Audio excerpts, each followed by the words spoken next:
Okay, guys, I've been trying to join my laptop. The network has been quite terrible since yesterday. I mean, that's Nigeria. The network providers kind of joined the government, I think. So, that's fine. I think I've been able to join my laptop now. Initially, I joined with my phone.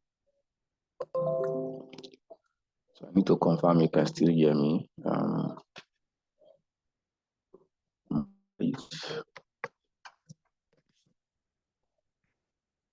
Okay, if you can hear me, just type in the comment section. Just say I can hear you in the comment section. So you don't have to unmute yourself. If you can hear me, just say I can hear you. Just type it. Okay. All right. That's good. Thank you. All right, that's good. I can see a lot of people can actually hear me, so that's good. That's good. Helen Ugu, are you the host?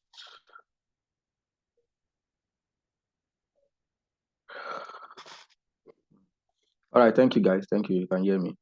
I've confirmed that now. Okay, welcome to today's class. My last class was on Wednesday. How are we? How are we doing? How was the protest in your area?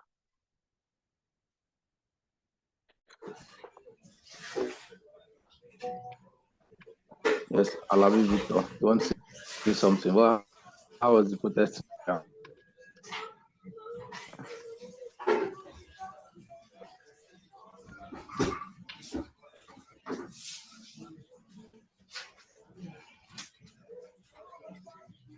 Okay, this person is not saying anything. Let me mute him.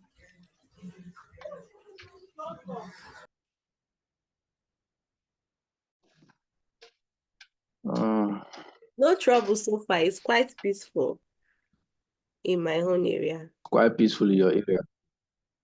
Yeah. Okay. Yeah, I didn't even go outside, so I don't even know what happened.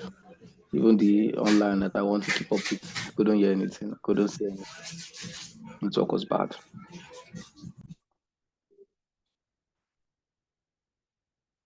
God.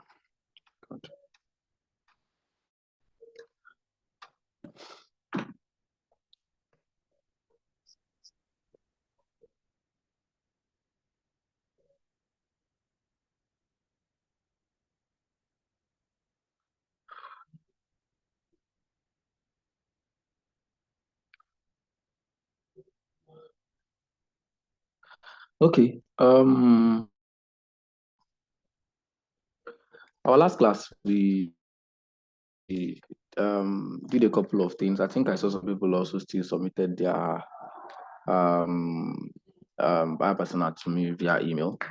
I saw a couple of them in my email. I was just receiving notifications. And the last class after the whole buyer persona thing, which I'm sure a lot of us are now conversant with, we then dived into social media marketing and what exactly social media marketing is. Let me just share my screen really quickly.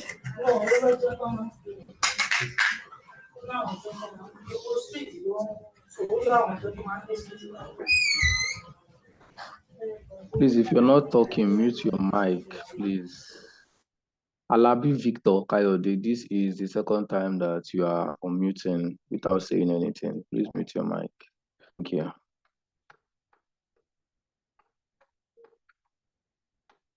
Give me a couple of seconds. Let me try to share my screen, please.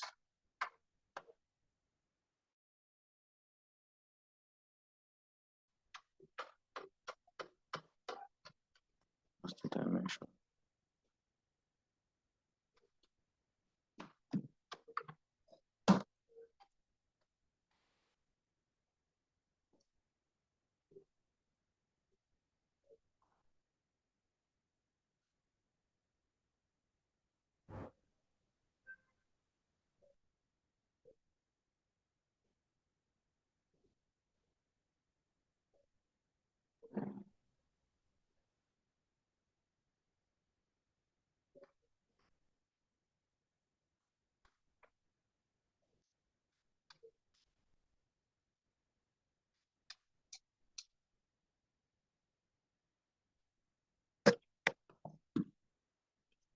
Okay. Network is bad.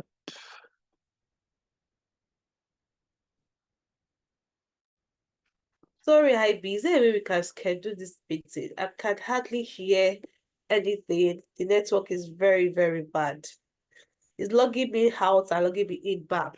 I don't know. Please, can we? Nah, the class has been scheduled to hold this morning. I don't think there's any way we can actually push it out or take it off again. But that's why we have a recording anyways. So whatever you miss out, the recorded session will be sent to you, and you can always go back to view the recording. My internet stuff is very slow, like it's very bad as well, but I think it's trying a little bit. It's crazy.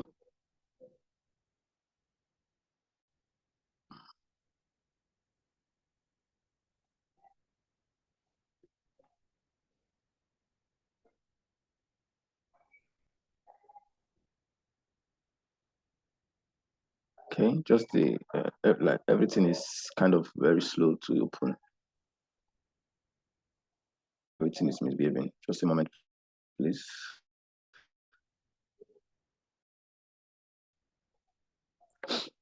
Hmm.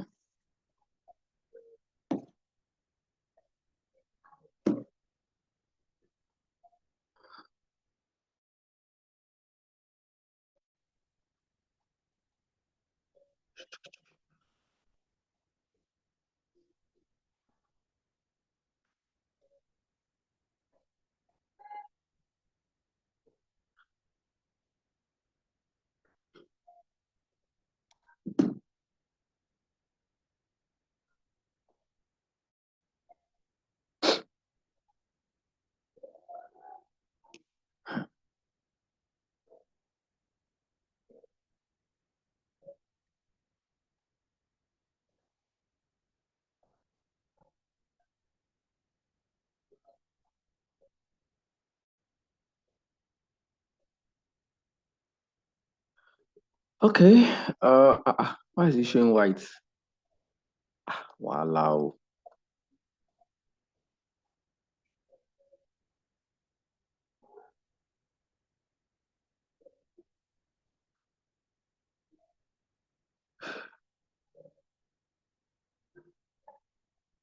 Okay. Someone said I should hold on for some of us to join. Okay. Yeah.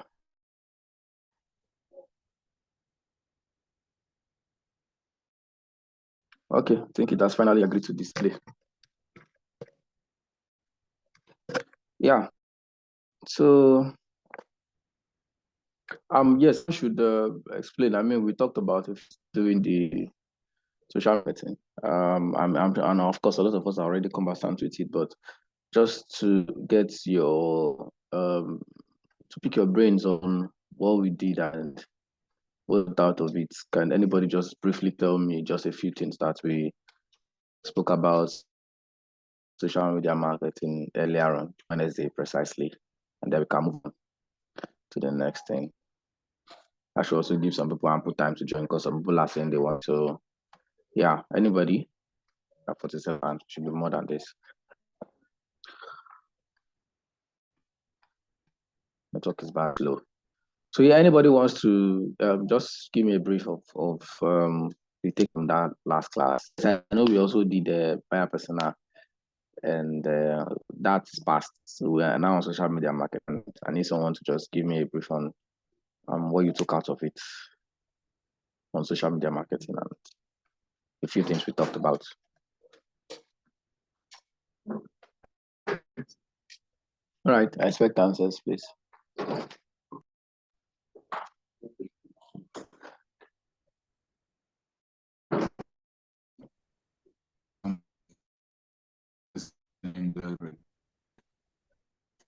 Wow, this network is so bad, man.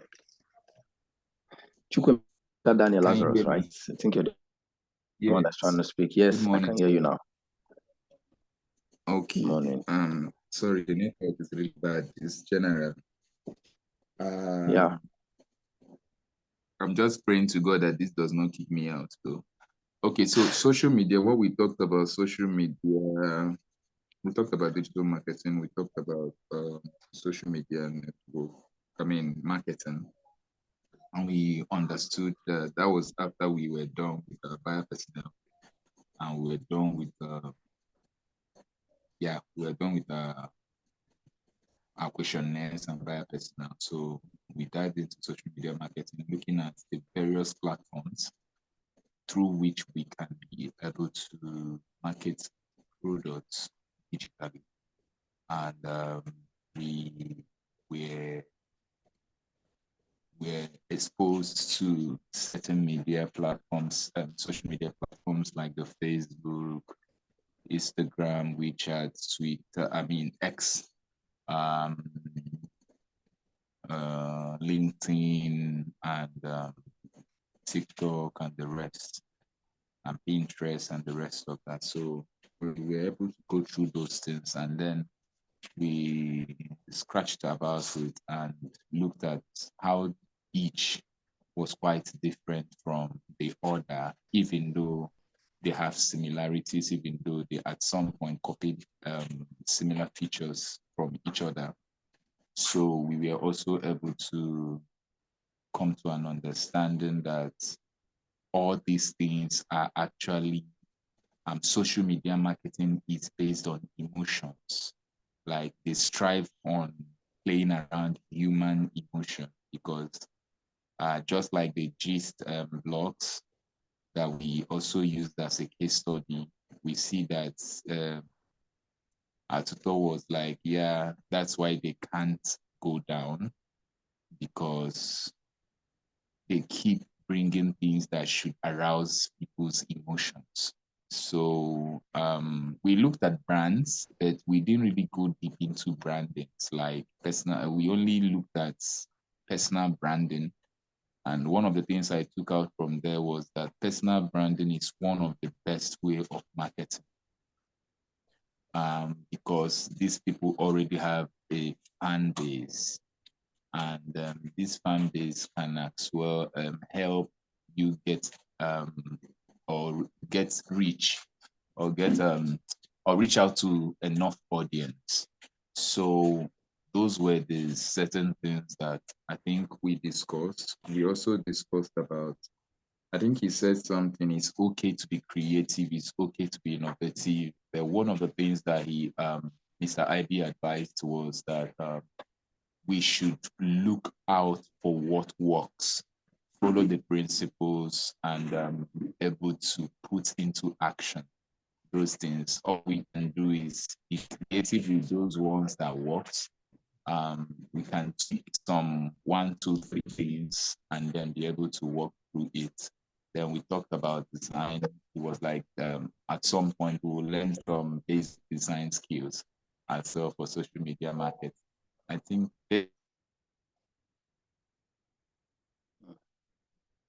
Oh boy, seems like the network has thrown him out. That was concise, I think. Thank you. thank you, sir. Okay, I think the network just hit you out immediately or something happened. But yes, thank you so much for that. Brief. I can see a lot of people are struggling to join. It seems like a lot of people are really struggling to join because this is the network very bad. Sorry about that, guys. Any other want to give me a try? Any other person?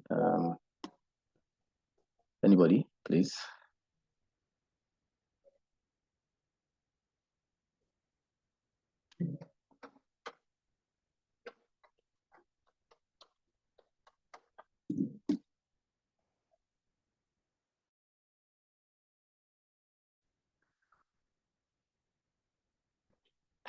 Another person wants to add to what he just said. Battery is low.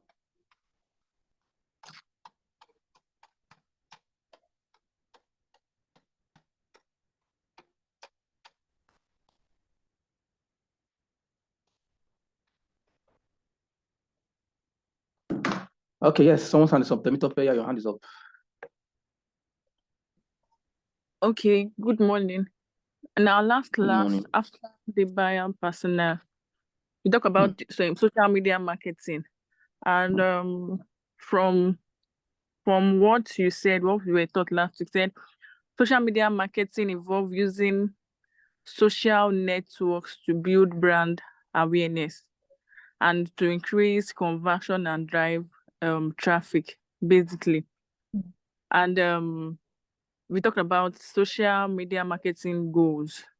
So what it include to drive traffic, increase brand awareness, boost engagement, and increase mention. Hmm. And Yeah. if I could remember, you said in business, when it comes to business, that there is no friend in business, that you have to make money, such as one of the goals we have in social media marketing, like increase revenue. So you have to make more money. So there's nothing like my family or friend when you are trying to increase revenue for your business. Okay. Yeah. Yeah, thank you. All right. Thank you so much. Thank you. Thank you. Thank you. Thank you so much. You can put your hand down now. Yes. I think we spoke a lot, and I think you're all right. We spoke a lot of things about social media marketing the last time. I think that this class is like going up and down. It's reduced from 48 to 44. God will help us. Let me lower your hand. Yeah, so let me just scroll down to it. So you said that social media marketing, we said that social media marketing involves using social media networks to build brand awareness, increase conversions, and drive traffic. And we said it also uses social media apps such as social media apps as its own marketing tools. The social media apps, we mentioned them. We also stated that it involves or it includes increasing brand awareness.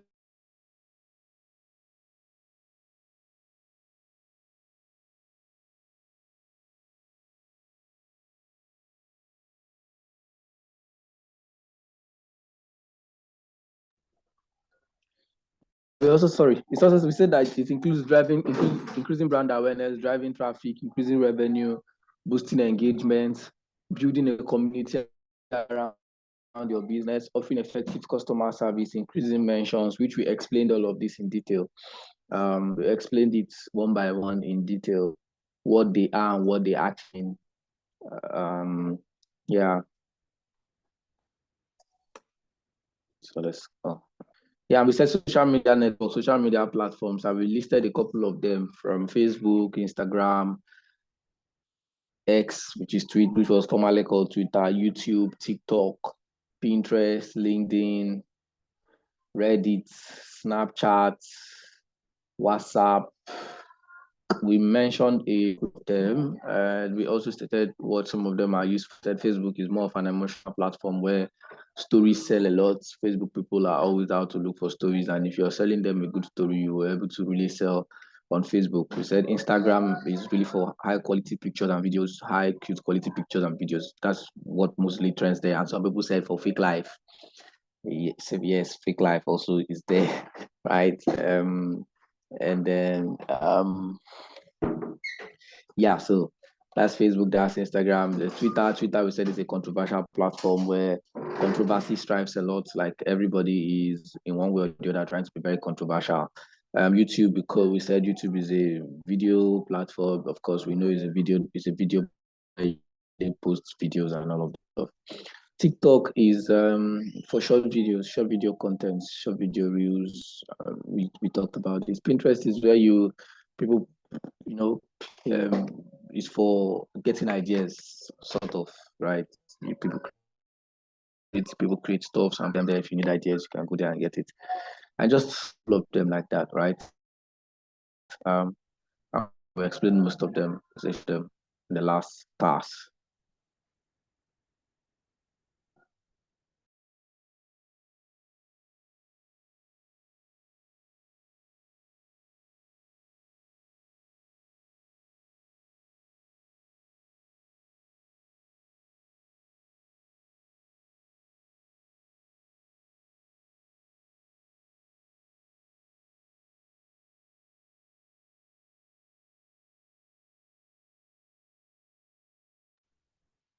Okay, so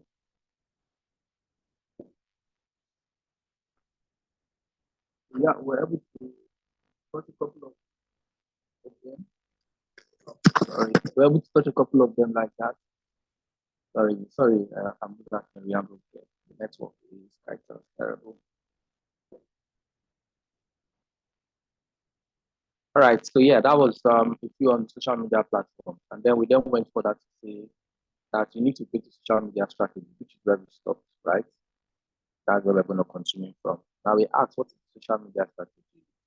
We said here that the social media strategy is simply a summary of everything that you plan to do and achieve using social media for your business, right? The social media strategy guides your processes and your actions, right? The social media strategy is simply a summary of everything you want to do. What do you want to do in social media? How do you want to achieve your business goal? Or how do you want to achieve your business goal in social media? What do you intend to do? How do you plan to do it? Via social media, right? Can be posting 3 times a week. You can be posting reels 3 times a week and on design content twice a week. Can be saying posting memes, you know, you just have different things you want to achieve with it. And decide, okay, this is what I want to do social media platform for this, how I want to achieve this, this is what I want to achieve by so and so time, so and so moment. That's on that, right? That is it's a summary of everything that you plan to do and achieve using social media for your business, whether your own business or some other person's business or the brand that you're working for, right? It guides your processes and your actions. Now, how do you create a social media strategy? Right? And we all know what SMART means.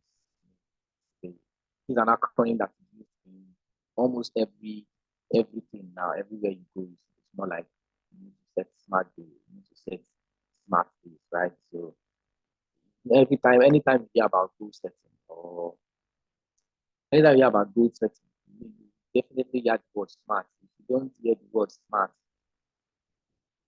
it sounds big. It sounds as if they're not actually saying anything, right? So first thing is that you need to set SMART goals. SMART goals are aligned with your business objectives, right? Now, for the SMART, we know what the acronyms mean. The first is S, which means specific. The second is M, which stands for measurable. The third is A, achievable.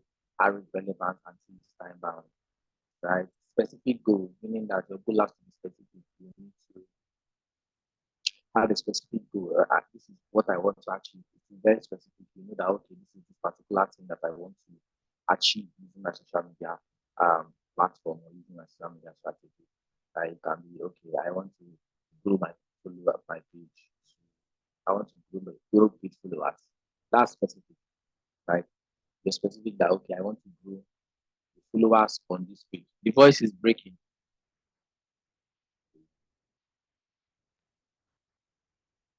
Okay. Better now. Can you hear me clearly now?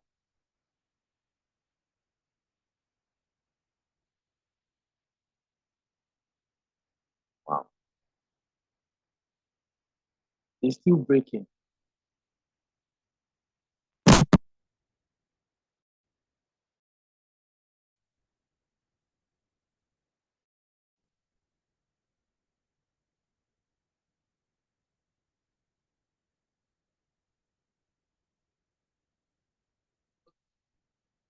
Is it still breaking? Yes, is it that you can hear me now? Like you can hear me better now? Yes, I can see yes, yes. I don't know what your yes means. If it's yes, it's still breaking, or yes, I can hear you now.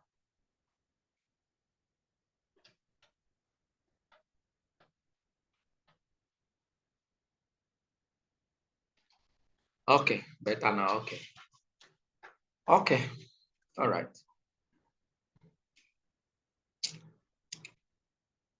Okay, so yeah, we're talking about setting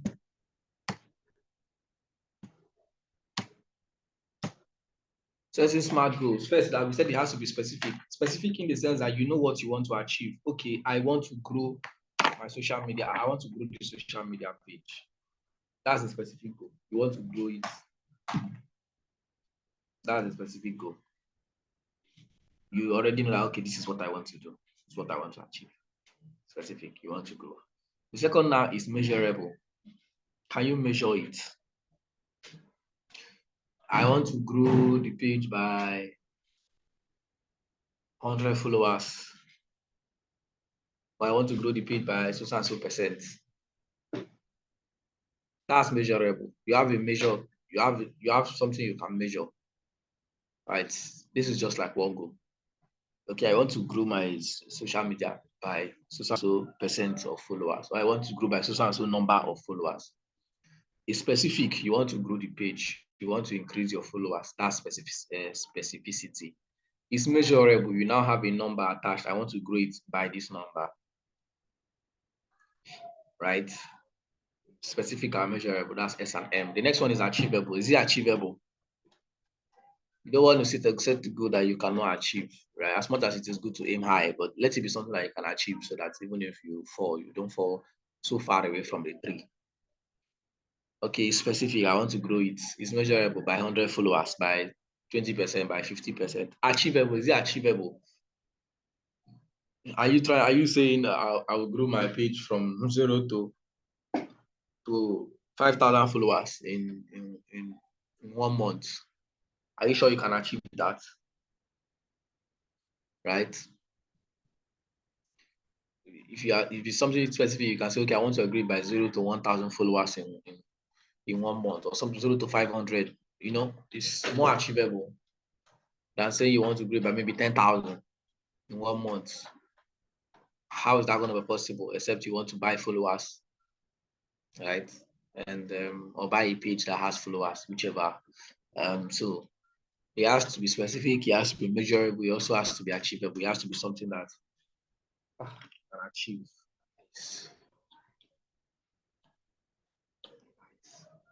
Next, it has to be relevant. Is it relevant? Do you need it? This thing you want to achieve, do you actually need it? Okay, you want to grow your social media, you want to grow your followers. That's fine. As you want to grow it, do you need to grow it? Yes, if it's of course, yes, if you need. If you don't need,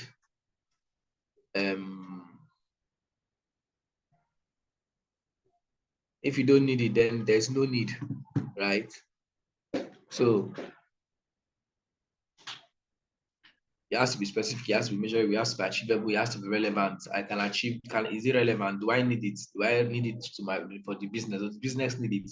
Does the brand need it, right? And then it has to be time bound. There's a time bound, right? It means that you have a specific time that you want to achieve this goal. This is something we're already conversant with, just taking my time to explain it. I'm just trying to take my time to explain it. Sorry. Specific is we've mentioned specific, we've mentioned measurable, we've mentioned achievable, we've mentioned relevant. Now it's time bound. Is there a time frame? Do you have a time frame attached to it? Okay, I want to grow my page by 1,000 followers. That's as specific. You want to grow the page. Measurable, 1,000 followers. Achievable, yes, it's achievable. Is it relevant? Yes, it's relevant because if my page is growing, my engagement will grow.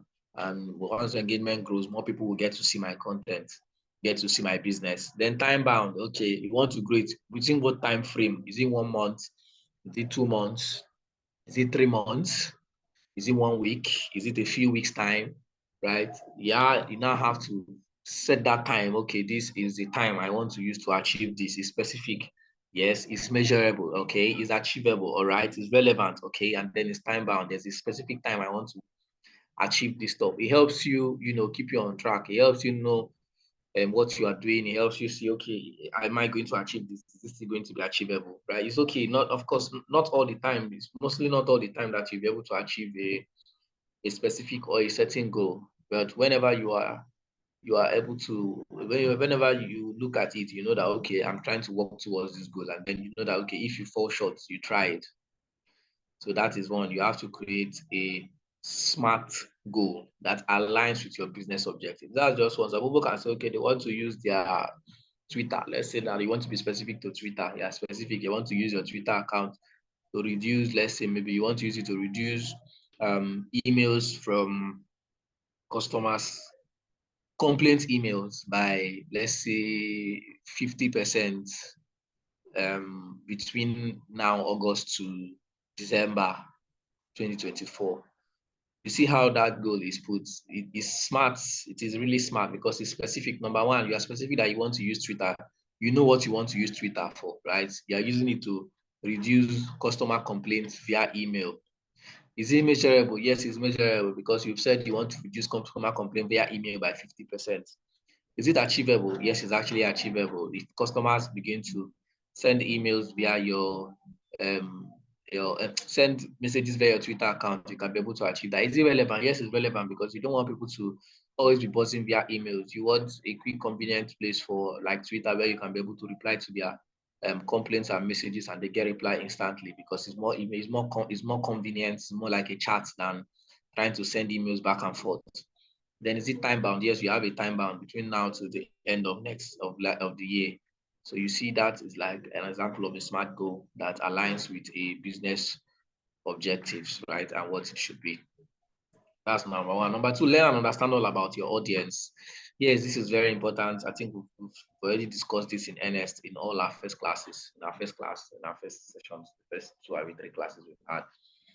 You want to understand your audience, you want to know who your audience are, you want to understand everything about your audience, what they like, what they don't like, the kind of contents that they consume, the kind of things they would like to see, the kind of things they are used to. Like people want to already view what they are used to, and that's what you want to give to them. So you want to learn and understand everything about them, right, from start to finish. So you learn and understand about your audience. Number two is to know and study your competition. Who are your competitors? Right? Who are your competitors? What do they do differently? What are they doing that is working for them? You want to study them, you want to know them, you want to find out who they are on social media platforms. What social media platforms are they staying? What social media platforms do they thrive? How do I meet up with them on these various social media platforms, right? So you want to know and study your competition. The next is to do a social media audit. You want to do social media audit and look at your own social media platforms, check what is going on, around social media, right? Check if you can thrive on that particular platform or not. You choose the platform you want to thrive on. If you can thrive there, fine. If you cannot, you move to another place where you can thrive. No, you do a die affair. Right, the next one now is to set up your social media accounts and optimize your profiles.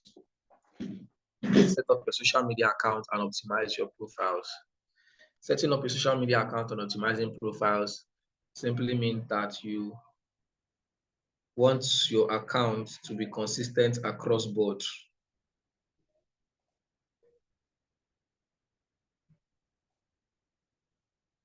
You want your account to be consistent across board. Consistent in the sense that you want a consistent username. Your username should be consistent on various platforms. You want a consistent brand identity. If you have if your profile picture on your Facebook page is your brand or your brand logo. If it is, let's say you have different variations of a brand logo, and the one on your Facebook page is the blue variation of your brand logo. You now go to your Twitter, you now go and put the black variation. You go to Instagram, you now put the white variation. It makes you very inconsistent. It makes people not trust the brand because they don't know which particular brand this is. It can be another brand that is, faking and using a different variety of your logo. So you want to be consistent, right? You want to ensure that, oh, okay, I am consistent across these platforms, right? Your profile as well. The profile also has to be consistent. Your bio, do you have a consistent bio? Is your bio very clear and short, clear and precise? Your bio needs to be clear, right, and precise, stating your business, like stating what your business does. Very simple and very easy. Let me move out into Instagram. I think I can do that. I hope I can, so that we can see something on Instagram. I don't know if I can be able to log into my Twitter account because last time I tried, it didn't work. But I will urge you, if I check the Instagram, I will urge you to check your Twitter and tell me what you see. Those of us that have Twitter, or X rather. So let me log into my IG. I want to log into IG. I want to just show you what I mean when we say consistency across board.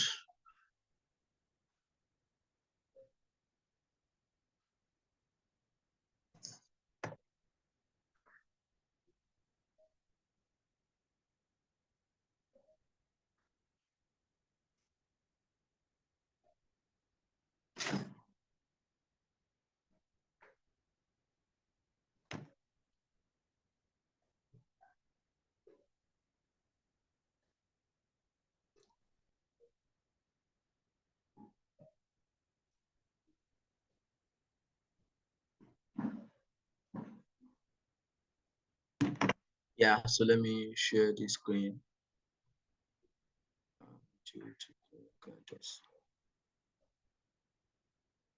Yeah. So what do you see on your screen? Can you see Instagram Piggyvest? I would like to use Piggyvest for my examples.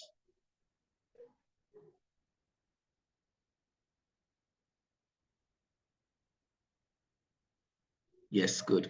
So if you look at this Piggyvest now, you can see here they have their username is PiggybankNG, which is their handle. Is it their handle? I think it's their handle. There's Piggyvest, there's PiggybankNG. So this, and they're a verified account anyways. This is Instagram, right? On their IG handle, you can see here what I'm trying to show us is the consistency that they have. If you look here, you can see their profile picture. Their profile picture, which happens to be their brand logo. Then this is where the bio is and where I want you to pay attention to. You can see save, invest, and grow your money with ease. Earn up to 17% on savings and up to 35% on investments. Download Piggyvest on iOS and Android. So many of us use Piggyvest. I'm sure a couple of us here use Piggyvest to save our money, right, and get return on investment. Save lock money and set it to return on your next birthday. So you see they have a variety of offers.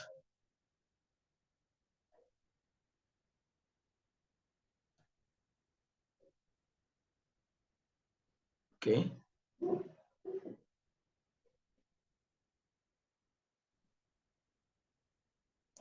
So you can see save, invest, and grow your money with ease. Earn up to 70% on investments and up to 35% on earn up to 70% on savings.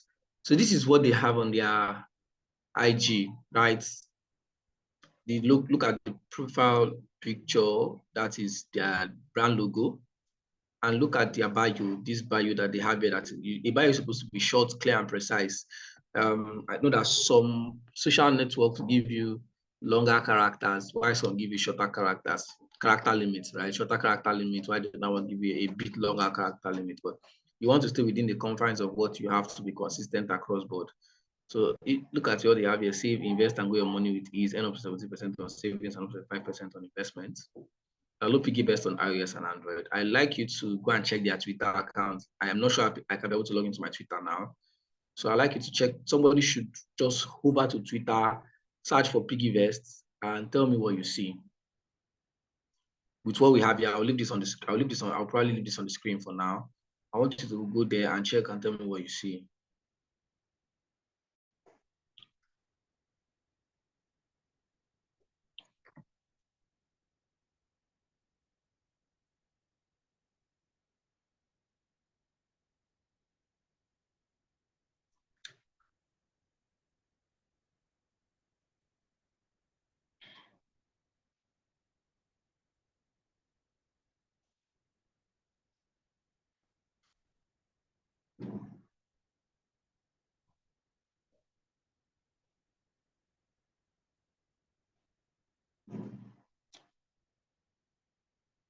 Who has done that? X. I see Twitter. Go to X. I've sent it to the chat. Okay.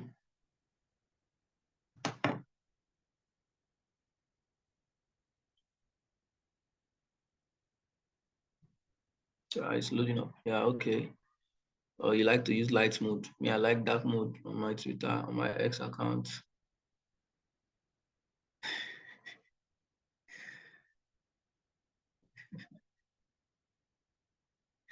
Yeah, okay, good. Okay, great. Can you guys see this?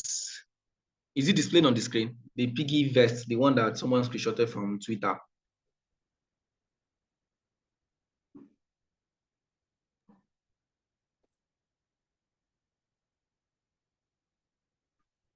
Is it displaying?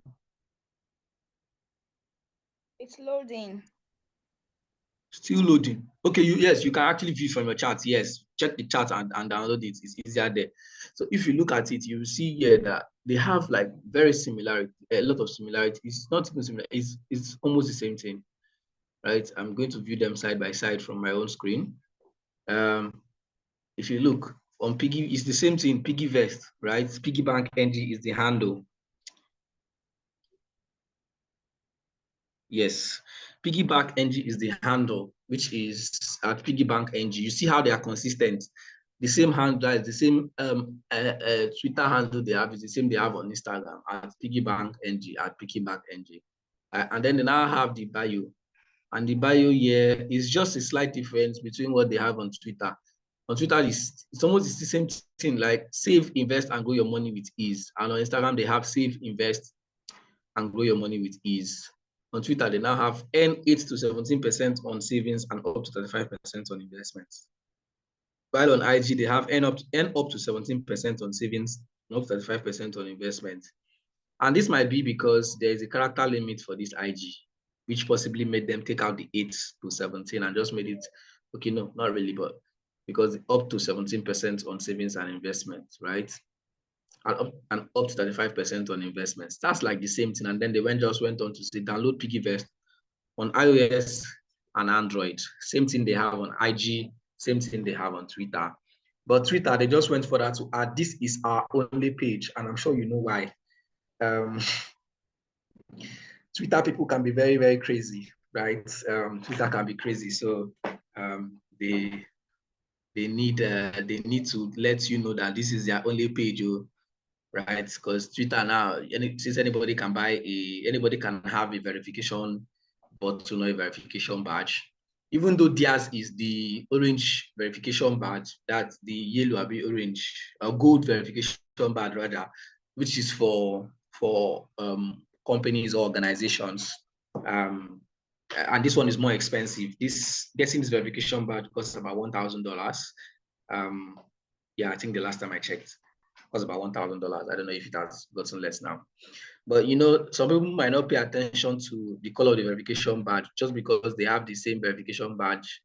Some people might just feel like, oh, okay, is Piggyvest, right? So you can see the consistency they have with the both profiles. Consistency in the sense that they have the same username, consistency in the sense that they have the same profile picture, consistency in the sense that they have the same bio, right, on these two platforms. This is just the two we'll look at. That's what it means to optimize your profile and be consistent, right? You want to ensure that you're consistent across board. You want to ensure that what you have here is what you also have here. And then you can use that to make sure that customers trust you. Customers know, okay, this is the brand. If they're looking for you on Twitter, they know how to find you. If they're looking for you on this platform, they know how to find you.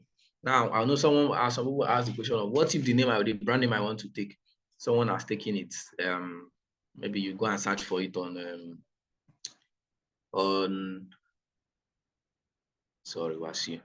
maybe you go and search for it on Twitter. Someone has taken it and you already wanted to tweet on. You already took it on Instagram. Maybe you've already opened it on Instagram and then you went to Twitter and found that it's not available on Twitter, or you went to Facebook and it's not available on Facebook. I always advise that before you pick a username, you know your brand name, right? And then you want to pick a username, the one where they have the @ sign that people used to follow you or do whatever, take whatever action. You first of all do a simple research, like you go and check on the various social media platforms. You just go and search the various social media platforms, and then search the various social media platforms and check if those usernames are available, right? So before you now select, and even if you've selected and they are not available, maybe your business name is, well, that's what you want to use, someone else has taken it. You see how people usually add a little thing to just differentiate their own. Maybe you add an underscore, or you add a dot, or a special signal, a special character, if that's possible, right? And when you start being consistent and posting more, they are more active, especially if you're more active like that, the other person that's already taking will be taking the username you wanted, but their account is not active. You always outdo them, because the algorithm will give preference to you that is active. And if a user comes and search, even if the user searches directly without searching without adding any special character, you will be the first person to appear, right? So yeah.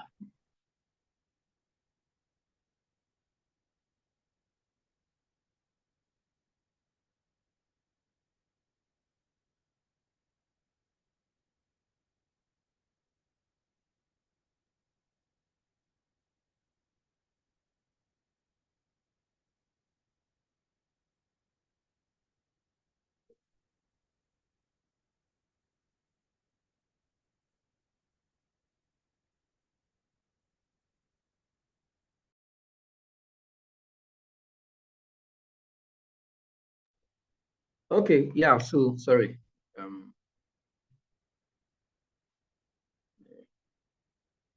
So that's on that, right? Let me change back my screen to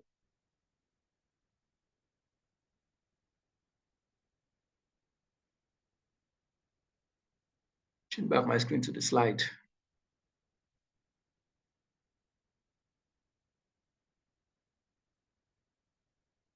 Here's the slide.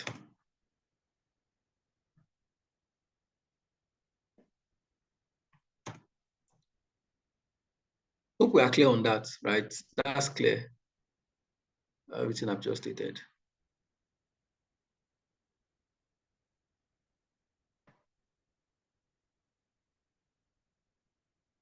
Okay. All right, the next thing is draw inspiration from other businesses. Now, when we say draw inspiration from other businesses, like I told you guys, that nothing is new under the sun, right? Everything has always existed. So other businesses are doing things and they're making waves, they are succeeding. So that's what you want to do, right? You want to draw inspiration from other businesses that are doing stuffs and that are making it, that their stuffs are flying, right? You draw your inspiration from them and you use that inspiration to work with yours, right? So yeah, draw inspiration from other businesses.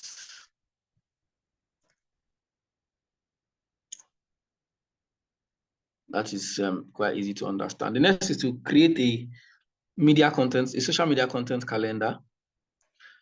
And the last is to evaluate and adjust your strategy regularly. Now, why are you creating a social media content calendar? Why do you even need a social media content calendar? So even for individuals, right? The individuals that are personal brands that are branded on their own, they sometimes have social media content calendar, sometimes, right? And then there are times that you have to jump on trend, which is like a different scenario altogether, where you have to jump on trend. For instance, now, this Ngongo challenge, Google challenge can, make you alter your content calendar a little, which is fair, which is normal. Right? Also now, like the protest that's going on now is kind of trending. So it can alter the calendar a little, which is also fair. But there's always a need for a social media content calendar, because it helps you stay on track, right? It helps you know what you want to post. It helps you know where you need to post something. It helps you know that, okay, today this is what is going out, tomorrow this is what is going out. And then you already have all these contents created in the sense that you can be able to push them out at different points in time, right? You can even schedule these contents ahead of time if you have them handy and ready, right? So that's why you need a calendar. It guides your processes. It guides how you push stuffs on social media as a business, or doing it for a business or a brand. You already know that, okay, I already have a content calendar for the week or for the month or for the next 3 months or for the next 3 weeks, right? You know that, okay, this is my content calendar. This is what I'm going to be using it for. You already know that, okay, today we are posting this. Tomorrow we are posting this. It even makes it easier for you because you just know that, well, if I just go there, I already have the contents created. Once the calendar has been approved, you know that, okay, you already have your contents created. All you have to do is you just simply go to your content calendar, pick it out and post it, right? And shoot it live. It's that simple. Let me show you an example of a content calendar. And this one is a picture for, it's kind of a picture format, but yeah, you get it.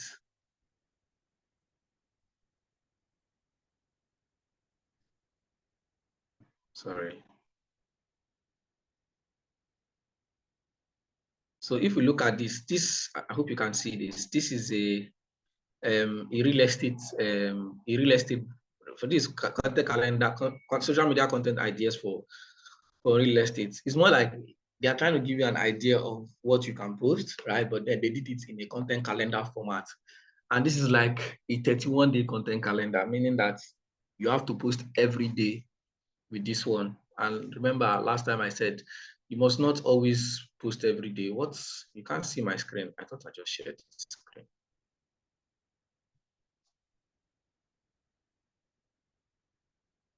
This is what I'm sharing, guys. So this is like an example of that, a social media content calendar. This is, you can see a new listing photographs, market update, real estate tips for buyers, real estate tips for sellers, neighborhood guide, trending hashtags. Hold on, let me send it.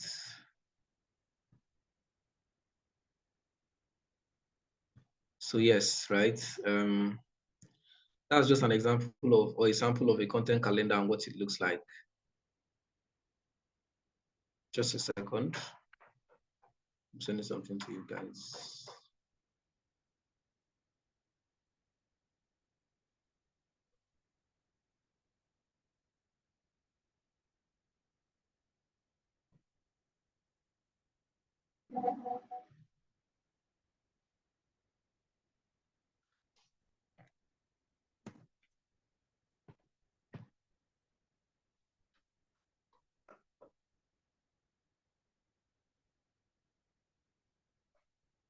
I want to send it to your group.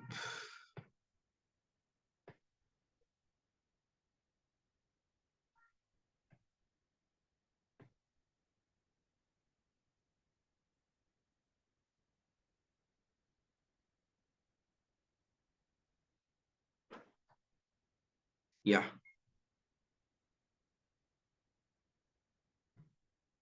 So if you see that, you can check your WhatsApp group. You see the content calendar there. All right, so that's like a sample of the content calendar and what it looks like.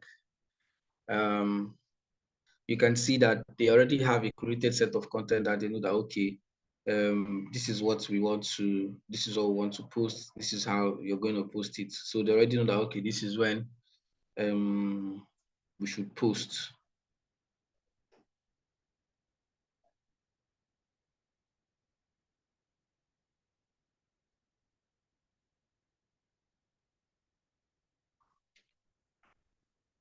So it gives you an idea of, okay, what is going out on Monday. You already know, okay, this is what is going out on Monday. This is what is going out on Tuesday. This is what is going out on Wednesday, right? This is what is going out on Thursday. This is just what this guy's content calendar looks like.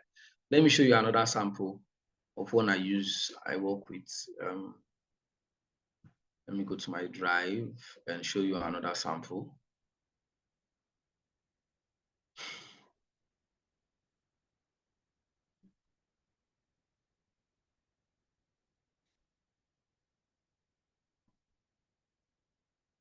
I can't send this one to you, so we'll just view this one.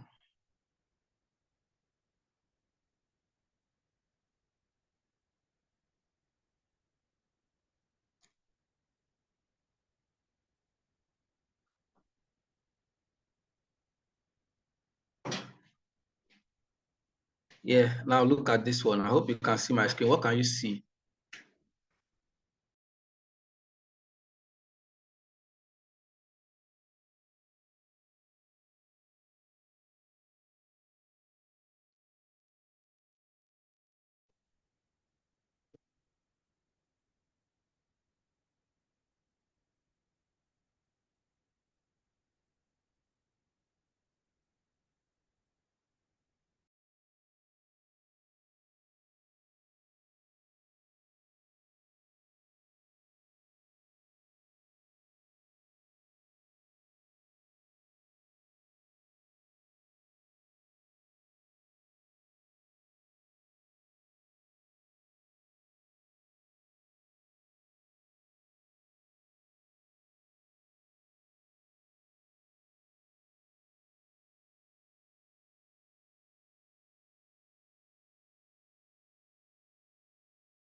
Okay. Yes, new features content launch content. Yes, new features launch. Why is that one laughing? That is what we have, right? That's what we have. This is like another sample of a content calendar, and you can see like this is like a simpler one. If you want to do it, or maybe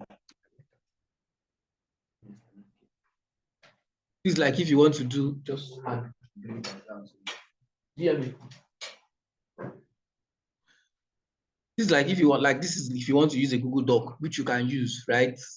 Which is most likely what you use. If you don't have to design, some people can use Google Slide to do their own content calendar. It just depends on what is easier for you to work with. If you use a Google Slide, fine. If you use a Google Doc, fine, right?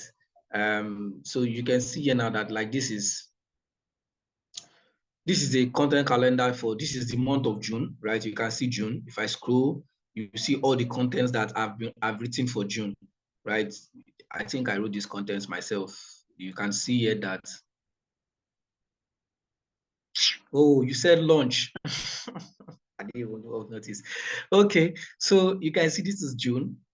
This is week 1 of June when we started pushing out this content. You can see the design content, which is, since I will not be the graphic designer, there's a graphic designer, what he will be designing or what she will be designing is the content. So what they have to do, what the graphic designer has to do now is they already have a content calendar. So they just come here, they just pick the content that is here and they go and use it to work on design, right? And then this is when I want to post. If you want to shoot the post live, I just come here, I just copy the caption or the copy and I go and post it live, right?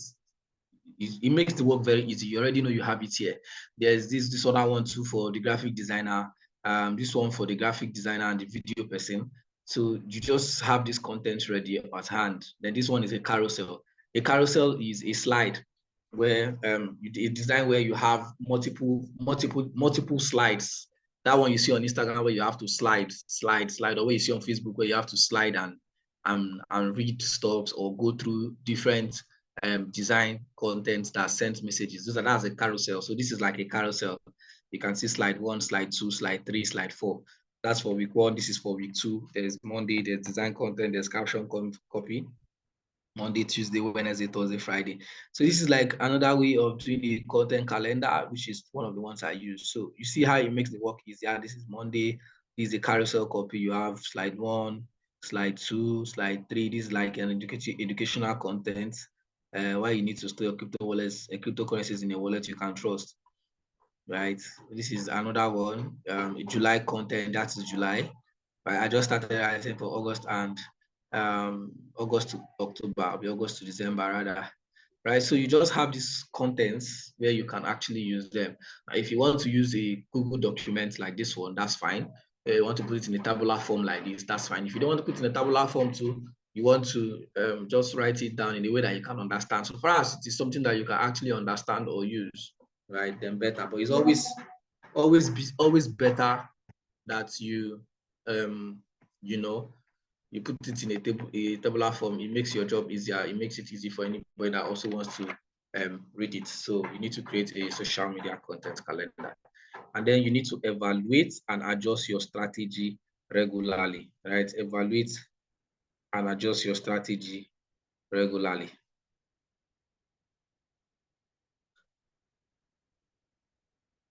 So because like we said, it's not written down on stone that you must use one strategy. So you can always evaluate, is what is working, is it working for me? This thing I'm doing now, is it working? If it's not working, okay, let me evaluate, let me adjust, let me change my strategy, let me try something different, right? Let me try a different pattern, let me try a different strategy.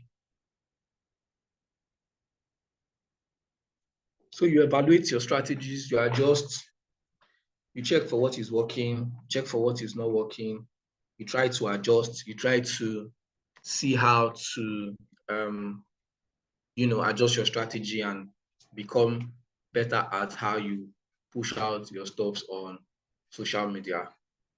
Right. So we looked at how to create a social media strategy. We started with setting SMART goals, specific, measurable, achievable, relevant, and time bound. We then went and looked at learn and understand all about your audience, which we've spoken about extensively. We then said you need to know and study your competition. Who are your competitors? What do they do? What do they do that you what do they do? How are they doing it, so that you can be able to also implement and see how you can also make that to work for your own self. You do a social media audit and check what is going on, how the whole space is. Do you really necessarily need to stay on this platform? Because you might not be able to thrive on every platform. If your competitors are already have a higher leverage there, you can leave and go to a platform where the leverage will be easier for you to actually capitalize, stuff like that. Where we spoke about setting up your social media accounts and optimizing your profiles. Right, and then we said draw inspiration from other businesses, determine the right content mix suitable for your brand and audience, create a social media content calendar, evaluate and adjust your strategy regularly. Is there any question so far?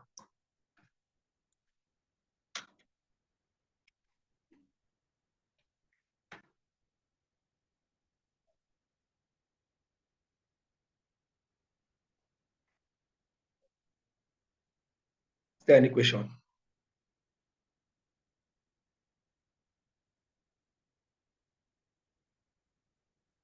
None. Okay. Yes, sir.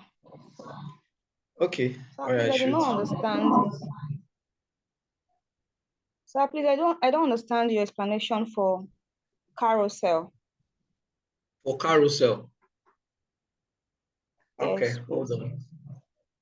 Hold on. Let me see if I can find a carousel. Let's look at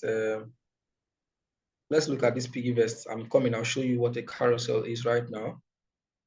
I think I found one. Let me know what you can see.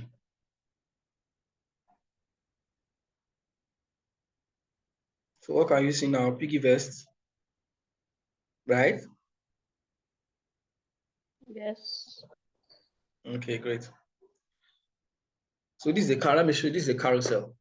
We asked people on the piggy vest team about their January to June WAEC report, and here are their responses. WAEC report, whatever that is. It's WAEC report season, and the piggy vest team is not left out. Now, watch. You can, if you even notice, you see an arrow that's telling you that you need to slide, right? So you can see. Oh, damn. I went to another content, I think. You see that this is a carousel, although this is a carousel that is, the way they designed it is joined together. So a carousel is you sliding through different posts. Although they join theirs together in a way. Let me look for one that's not joined together. So this is a carousel. If I slide, another carousel. So this is the last, that's the last slide. Let's start from the very first slide. This is slide 1. This is slide 2. This is slide 3. They just have a very good design team that are able to design it in such a way that they are scrolling together. This is slide 3. This is slide 4. Slide 5. Slide 6. Slide 7. Slide 8. Slide 9. 9 slides. And for carousel on IG, you can only put maximum of 10 slides. You can't do more than 10. Let me see if they have a content that is not designed together like this. I doubt, though. I doubt. Let me just look for another content for another brand that's most likely not designed together.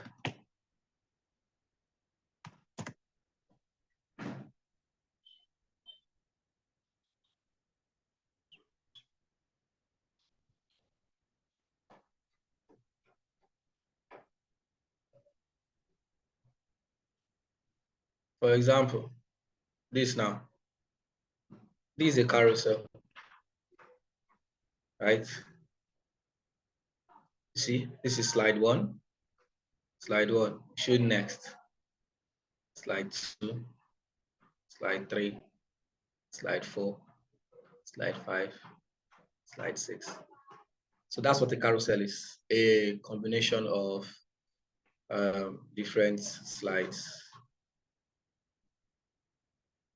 design of different slides where you can post and people can slide through your different contents on the page. Do you understand now?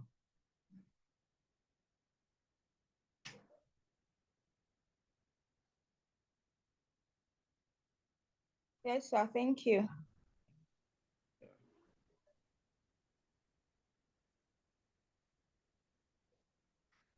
Any other question?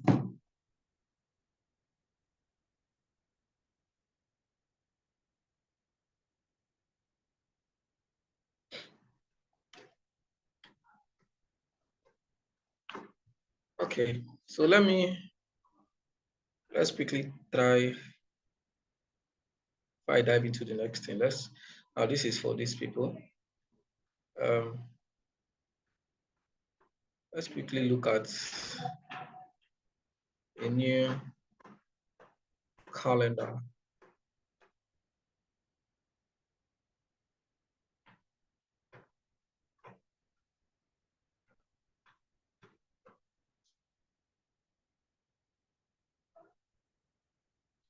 So I think someone asked, how do we create this calendar? I will not be the one to create it for you anyways.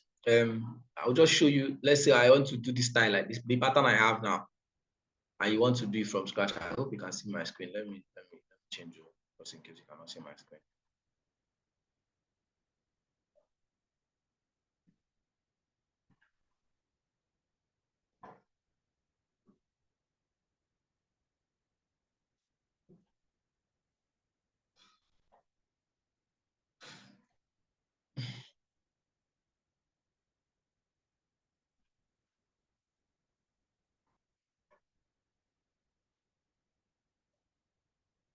Yeah. So just in case you can't see my screen. So let's say I want to do that kind of calendar now. If I want to start with a new Google document, this is my drive. So I'll click on new. I'm sure you can access drive now. This is my own Google Drive. Sorry, still loading. I'll be very quick with this, then I'll move on. Because someone asked.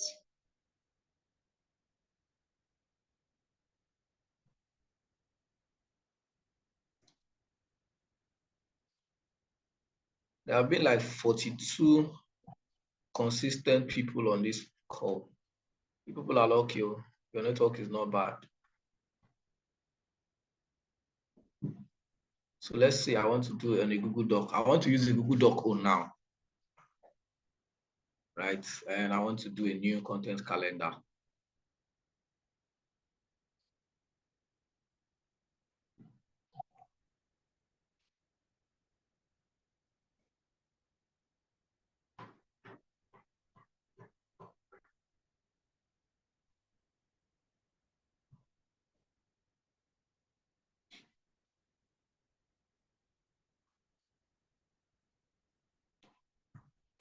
So let's name this. Let's say I'm not going to name it any brand.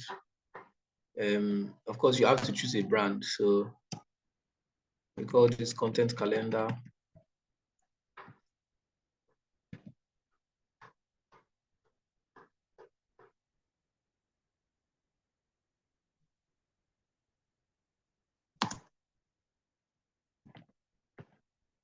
Wow.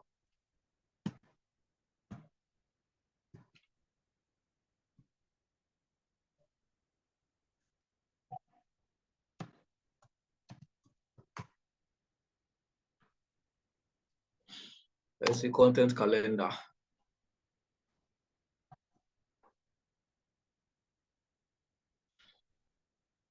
For whatever that is.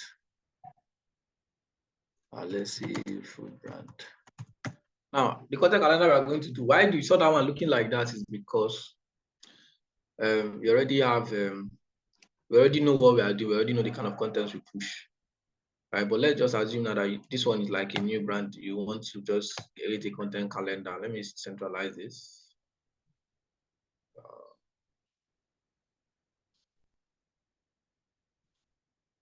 Close the font size.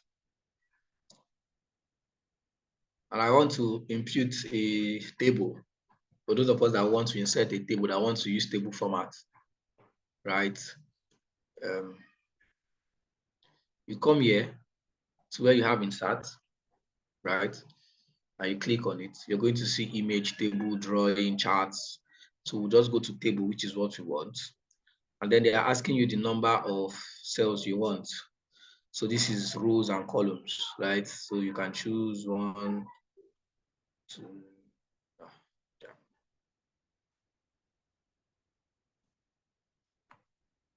Ctrl Z to take it off. So how many days do you want to post? So let's say I want to do 5 days. I want to have this content caption, right? I can choose 3, yeah. Then I come down here, 1, 2, 3, 4, 5, 6, 6. And then I hit, and it comes out like this, right? So this can be Monday, like we saw on the other content calendar. I'm just doing this so that you just see what it looks like. I'm going to reduce this space here because that would take too much. I also come here, I also drag here. Right, Monday, what do you want to post on Monday? You write it down. Yes, you can use Google Sheets if Google Sheets is easier for you. You can use Google Sheets to create your content calendar as well.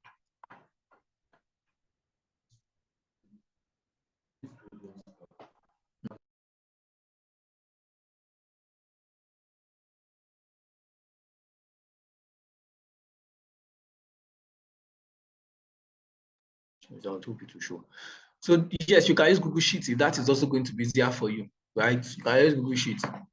If that works, right, you can use Google Docs. For me, it's easier, right? So Monday, what do you want to post? So maybe if we use the other content calendar, the sample I gave you, they were telling you the kind of ideas you should use. So let's say Mondays we want to post, say we want to post Monday motivation. And then you can now say the purpose. Okay, no, let's not even do this way. Let's do a content calendar like this, right? We're not going to say, okay, this is the post, this is the caption, because that one you can do it later. Let's say this. That's what you have to start with, right? You have to start with naming where you are. This content type. And then we can now see purpose of content. That's if you want to do it like this. Then if you already know, okay, this is what I want to post, you can now see like that one I did, design content / video. Design copy, like that one that we have. As this one is going to be like more work because you have to think deeper, and then caption, right? But then, because I don't want you to think that deep, I want you to know, have an idea of, okay, what do I want to post today? What do I want to post tomorrow? Without thinking of, okay, the caption, the copy, and all of those stuff. You just need to use that content idea I give, that one, and be able to get ideas from there. So we can say here now is the content type, which I just typed before now. And then here you can say maybe purpose, or you can remove this other cell, by the way. So let's say content type, and then you see purpose of the content. Why are you doing this content, right? So we can say Monday. And type it like this, short form. Content type, you can say motivational or motivational content / design.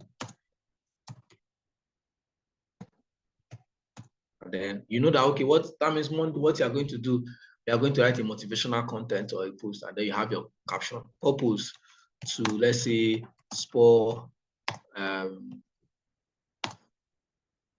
our audience to prepare for the week.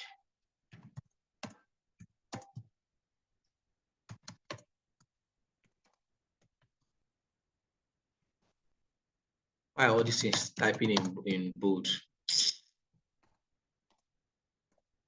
Right. Remove this from bold. It's from both.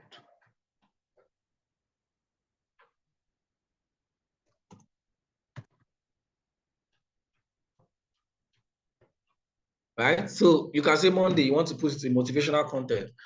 Tuesday, you can say you will do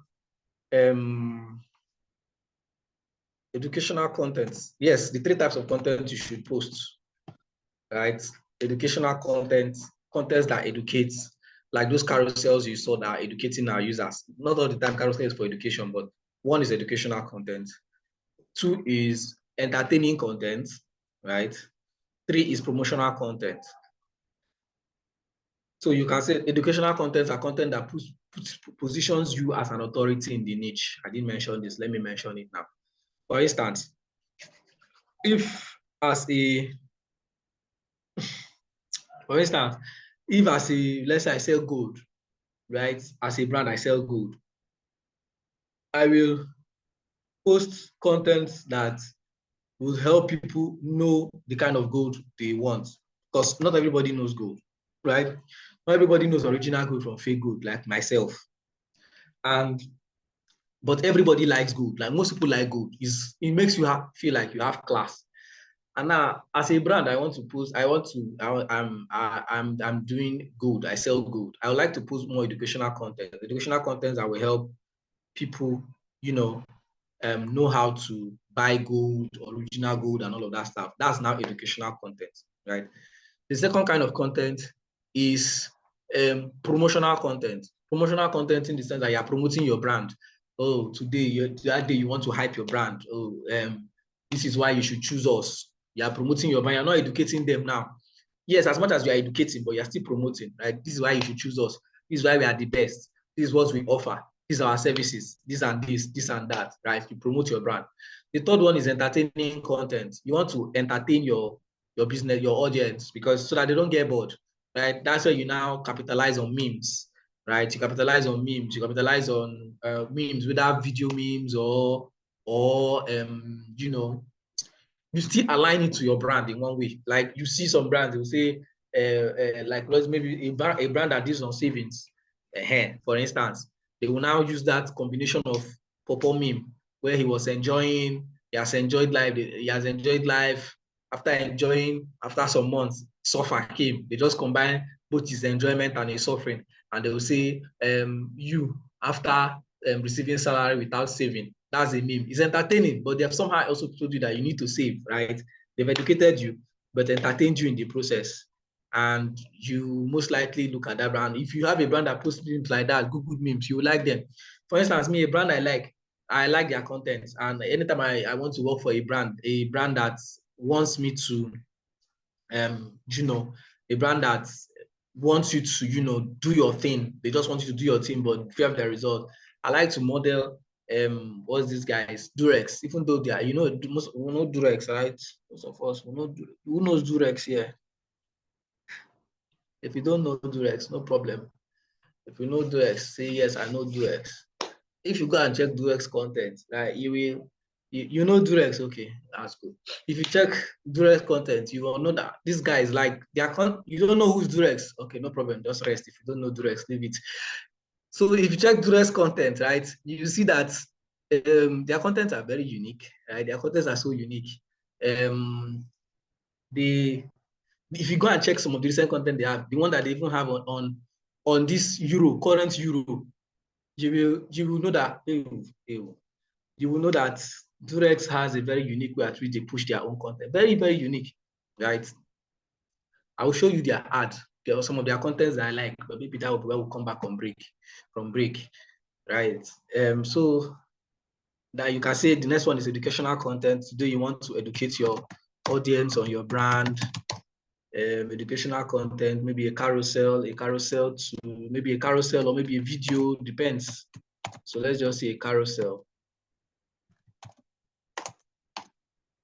to tell them of the need to eat healthy foods, right? So that's like the third one.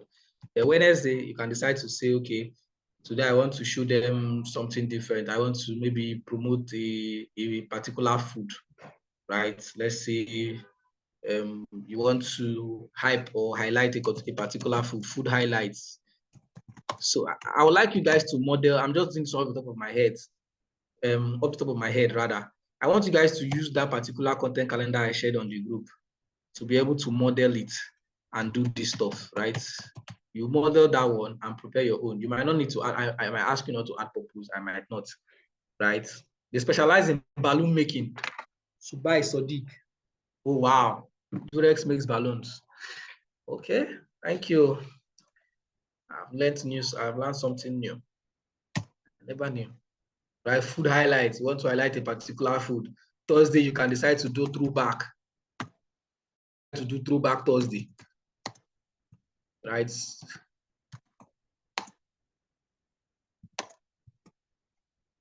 Can say throwback Thursday. What's in need of doing throwback Thursday? Maybe to take your customers back in time to when people eat healthier food. Let's just say you are concentrating on making them eat healthy foods, right? So a throwback Thursday can be when Nigeria, when things were cheap, when they used to say, oh, it's a certain amount, and people used to eat healthy food. None of that, everybody's eating junk. Right? Everybody's eating junk and coke and filling their body with a lot of junk, right? So just like that, I'm just doing this. So Friday, you can see entertaining content. You can see a meme, a weekend meme to entertain them. Oh, this weekend, yeah, yes, where I will be, right? To entertain the audience.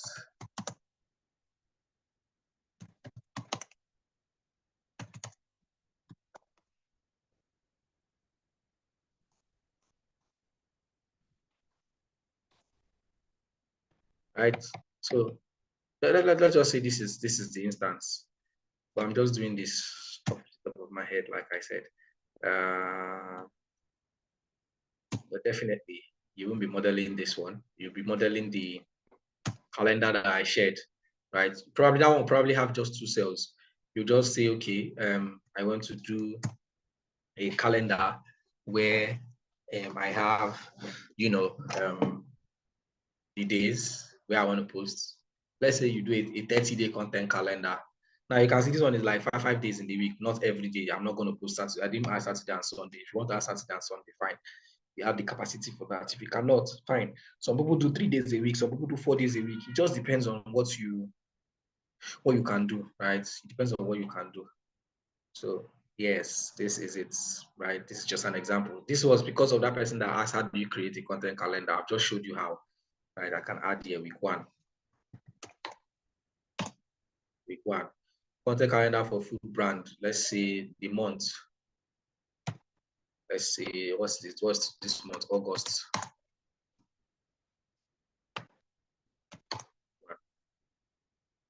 Right, just an instance, just an example. You can just say, okay, content calendar for August. You already know, okay, this is the brand I'm working for. There is no food brand. Content calendar for August. August week 1, you write your content, you have it there. August week 2, you have it. Week 3, week 4, week 5, right?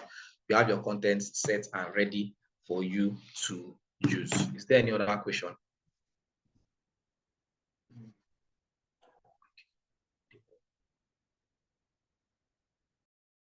Is there any other question?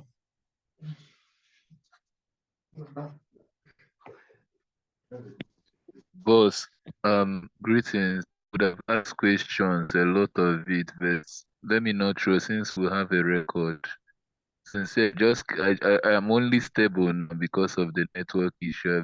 I've been going in and off because of network. Sorry, so sorry. Yes, So sorry. Yeah, the network is really terrible, I right? don't really know where we are. Yeah, Shit. I just hope the recording will come in today. So I can't really ask questions. Let me not go draw people back. I just stay from this content calendar now. That's just from the class so far from that time till now. But it's okay. If the record can come out today, I'll be happy. Thank you. Okay, no problem. No problem. Sorry about that, right? Sorry about the network. Okay, guys, sorry, so sorry for those who the network has been really disturbing today. It's really terrible. I know, I understand.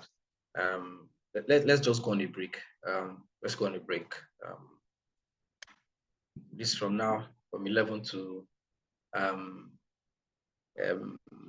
11:45. Right, let's go for 45 minutes break, and we'll be back. Hopefully by then the network must have. Hope by God or on God, network would have stable a little, and maybe a few other persons can be able to join in. Right. So see you guys after the break.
Continue for recording.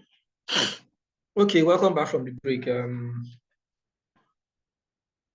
We are, this is 11:52, so I will just work with people that we have at the moment. I'm sure we understood all the things we have said earlier on, from the content calendar, type of content, social media strategy that you should use, how to optimize the profile. I've showed you guys what that looks like. Now we are going to, I said something before we went on break that we'll come back, we'll do. Can somebody remind me? I forgot, I totally forgot now. Was there anything I mentioned that I said when we come back from break, we'll most likely try out? If anybody remembers, I think I said something, I can't remember.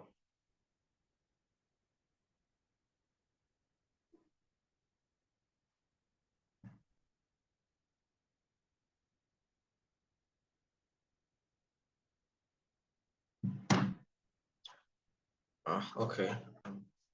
I'm guessing nobody. Content calendar, we've done that now. Are we going to do another one? I've showed you guys how to do it now, what it looks like. Okay, when I come back from break, you people will most likely try your hands on one. Yes, you try your hands on one, but maybe I'll not, you'll not try it now. You'll probably try it as assignment or so. But let me just check what I've taught you so far so that I will know what to give.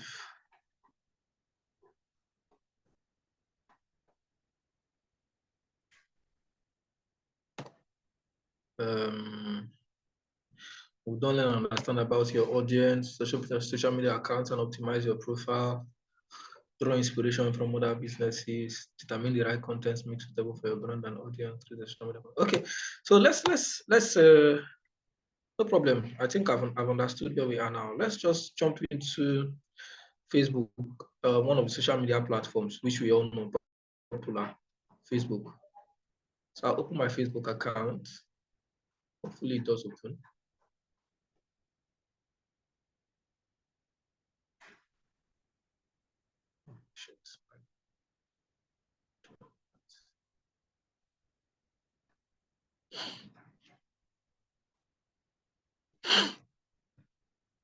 So just a moment so that it loads up, because you know, Facebook has it has meta, right? I'm sure most of us used to hear the word meta. Not meta, or not the Yoruba meta, meta technologies. So what's meta? That's the first question. Those of us who are very conversant with social media already know this. The other platforms are quite easy. All of them are easy actually. So, but we'll just mainly focus on meta, right? Meta technologies are the group of social media or group of assets that are under Mark Zuckerberg's company, being Meta. So just like we have, yes, hold on, I'm not started sharing my screen. Just like we have what's it called now? We have Dangote. Let's use Dangote as an instance. We have Dangote group of Dangote as a company, right? Dangote has Dangote cement, Dangote has Dangote salt, Dangote has Dangote flour, Dangote noodles, Dangote does spaghetti, you know, and they are all under one particular umbrella called Dangote group of companies, right? So that's the same way Meta is. So we have Facebook, we have Instagram, we have WhatsApp, and we have Thread, and they are all under the parent company called Meta, right? They are all under the parent company called Meta, Meta Technologies, which is our guy at the top, Mark Zuckerberg, happens to be the CEO. So CEO Mark Zuckerberg and his partners, right? So I just want us to look at them really quickly and break out. Oh yes, thank you, exactly. Yes, the class just started. We just started. You said when we resume, I'm going to show us some duress contents. Exactly, that's what I said. Yes, thank you for reminding me. Gift, your brain is sharp. Your brain is sharp. It's working. It's working. So let me check for Durex contents. Durex. Those of you that say you do not know Durex, please don't know it too. Just keep Durex, right? But like somebody said, they produce balloons. So let us stick to what they produce. So let's look at some of their ads. I want to show you guys something. I saw one recently anyways, but let me show you some of the old ones that they have. Yeah, this particular one. I love this particular one. Just a moment, please. I need to download it and show to you guys. I'm not going to send it to anybody. So sorry, just a moment.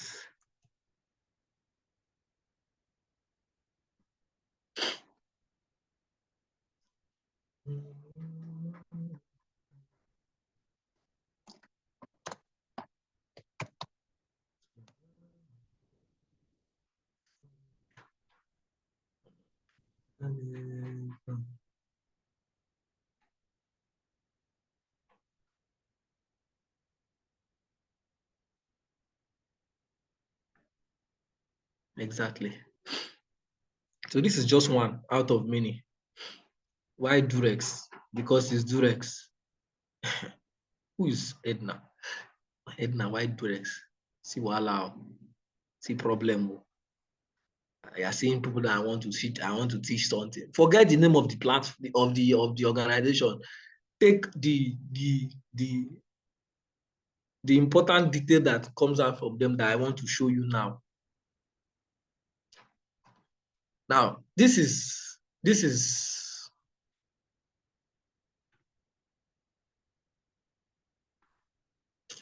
increase now. Sorry guys, I'm coming. Laptop issues.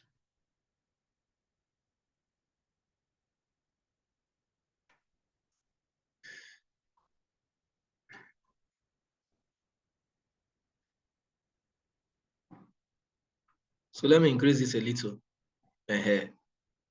Oh, it's too much. Now this, I'm sure you can see my screen anyways. Can you see my screen?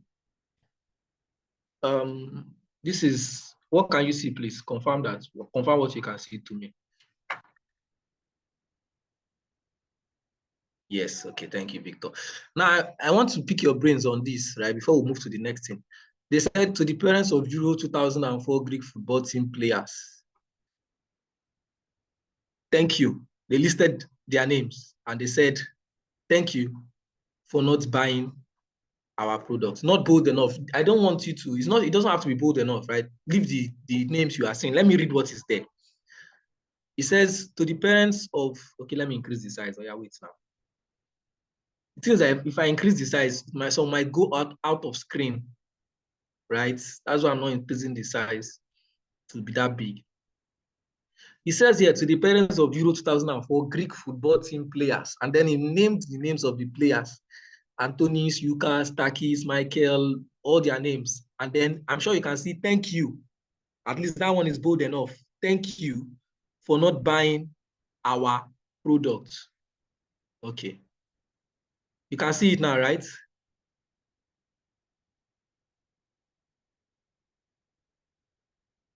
Yeah, I'm sure you can see it now. To the parents of 2004 Greek football team players, thank you for not buying our product. This is imagine thanking people for not buying their product and they put it out. Can anybody tell me what you understand by this? Especially people who maybe know football. Are you okay? Good. Can you just good afternoon, everyone. Yes, good afternoon. Yeah, my name is Bosheri Wasiola. I already commented that this advert is deep, and what it means is the Greek team won the Euro 2005 European Championship. Yeah. And thank you for not buying our product means that if they had bought the product, then they would not have given birth to these children who went ahead to win the Euro 2004 championship for the Greek national team. Thank you. So it basically says our product is so effective that if you had bought it, then these children would not have been born. Exactly. Thank you. Reverse psychology, Oluwatoyi. Thank you. However you put it. Right. So the last time Greek won any major tournament was Euro 2004. Right. And since then, they have struggled to really win anything or even cross maybe some stages of the competition. And this was the last time they won this competition. And they are saying to the parents of these people, thank you for not buying our product. Invariably, they are telling them, thank you, because if you had bought our product, Euro would never have won the Greek 2004, the 2004 Euros. Greek would not have won it, right? That's just like he just explained, because their product is so effective that if you buy, right, you will if you used it, these people would have been born to be able to win Greek that tournament. Thank you for that, right? Now, there was one that I saw that was a video. I don't know, I don't have access to that one. But there was a video, sorry, I know I stopped sharing my screen.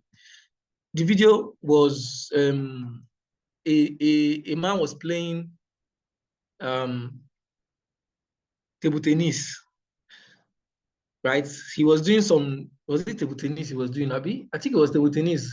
Yeah. So he was doing some tricks, some skill with table tennis, right? And you know how he smashed, there's a way he smashed the ball. You can even watch most of their ads, banned ads commercial in India. Some of them, they are all on Google. You can check their ads on Google, right? He smashed the board and the ball was bouncing, right? So it was like one of these skillful things that table tennis players do that not everybody can do. And it bounced. So the aim was for it to bounce and enter a particular, I think it was snooker he was playing, yeah. But not the way you smash a ball and hit it. This one, he smashed it in such a way that he was supposed to move up, bounce, and hit the other ball to enter into the hole of the snooker board. And his child just came while the ball was bouncing and grabbed the ball, right? And the man was frustrated. And what they just wrote at the end was, use Durex. What are they saying? That if you use their products, avoid that kind of situation. You're not going to give birth to a child that will come and disrupt your skill while you're trying to perform one, right? So you see how they do their ads. There's one day, let me share you. Let me share another one. There are a lot of them.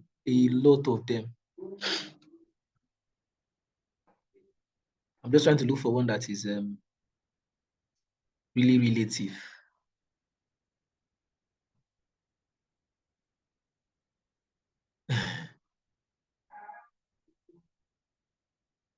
Okay.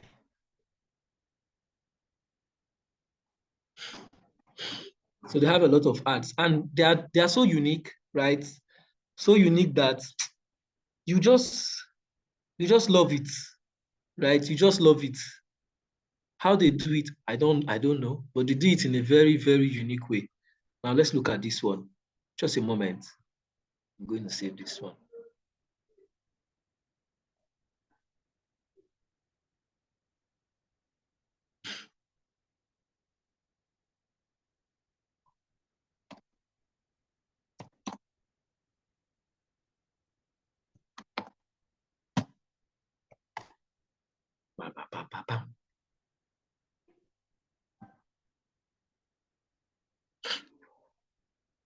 Just a moment, it's coming up.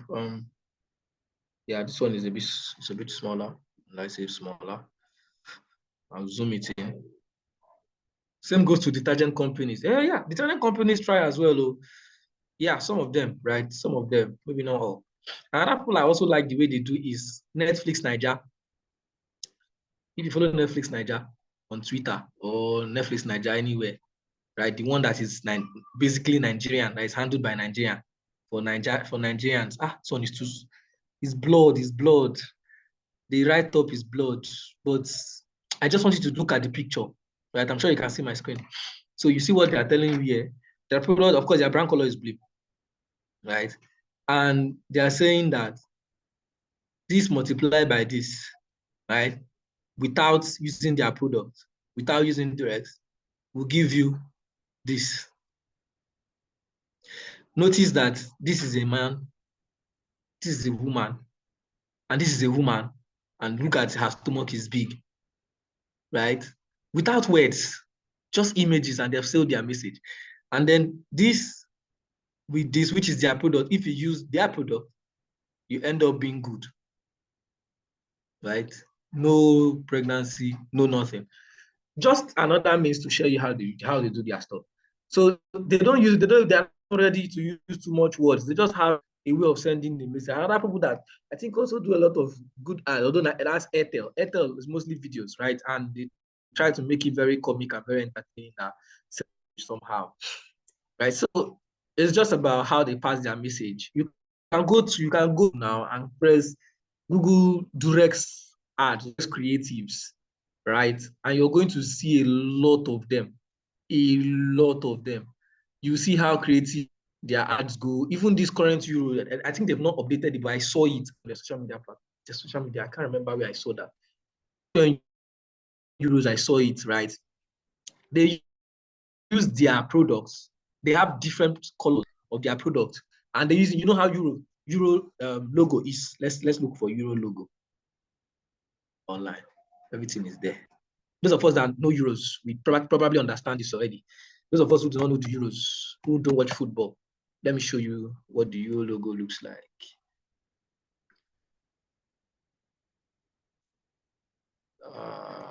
Just a moment. I have to generate another laptop. I don't know.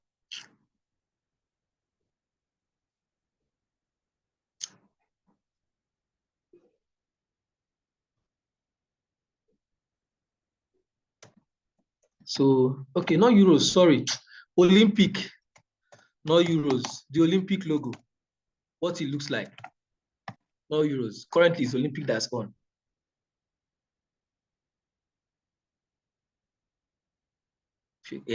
Now, this is Olympic logo. Let me share this screen. I'm not going to, go over to this. Now, this is Olympics. This is what the Olympic logo look like.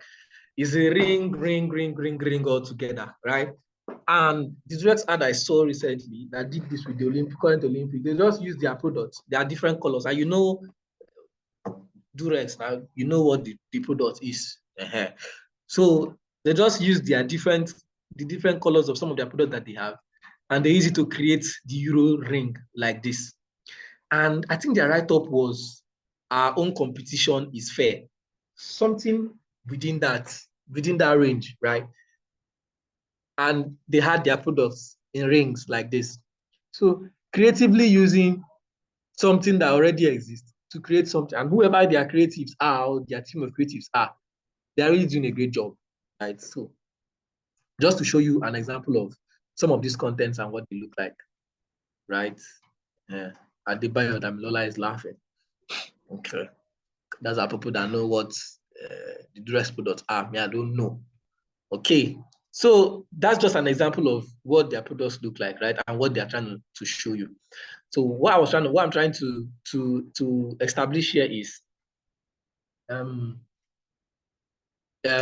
your contents, right? Sometimes might not have to be, very, very all the time, right. It depends, like that's what I'm saying. That what I'm saying is, if I'm to do branding, if I am to handle branding, let's say foodie, I mean, of course, all this brand also depends on what the brand wants, right? What the owners of the brand want, because you cannot go against what guys at the top want.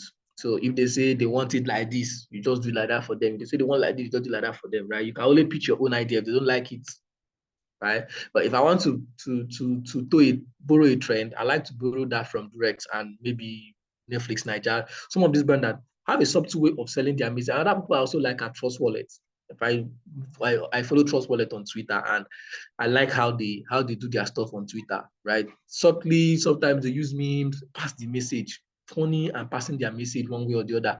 I remember when they jumped on a trend when Twitter wasn't down. All the meta, all of them were down. WhatsApp, Facebook, Instagram, they were all down, right? and people were rushing to now people started downloading to go again, right? I remember, those of us that remember that time it happened, I think was it 2022 or 2021, thereabout. And the Trust Wallet said, they tweeted something like, me waking up after a comma to check my Trust Wallet to be sure it's not also down. Jumping on the trend to also push their own products in a way that was funny and made a lot of sense, because Trust Wallet is more important for people that know what Trust Wallet is. You store your crypto assets, right? So if Meta technologies are down, that's just social media, right? And then you need to rush to check your Trust Wallet to be sure that your crypto assets are also safe. Exactly. So yeah, that was just on the lighter note of what I wanted to show us. And I hope we understand what I was driving at, right? Thank you. The person that reminded me of the Durex art, thank you so much. Your brain is very sharp. You drink a lot of milk. Your brain is working. Okay, so I was going to, where was I going to? Meta. Yeah, so let's look at Meta now, and we're going to look at it from a business point of view. So if you want to, for those of how many of us know how to create a Facebook page?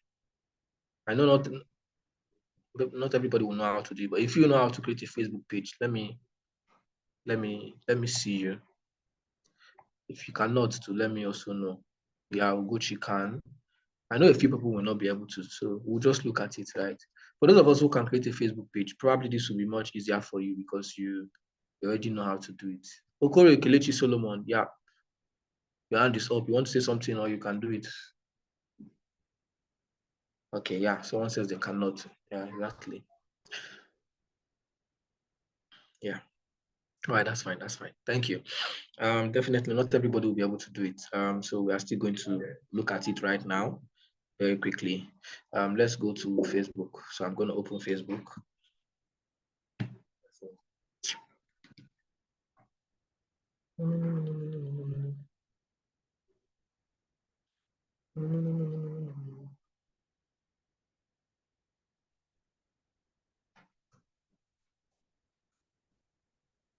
Yeah.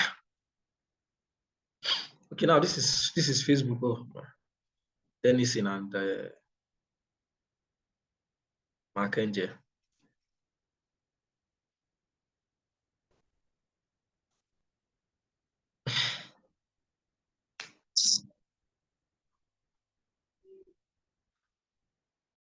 Okay, so this is Facebook, right?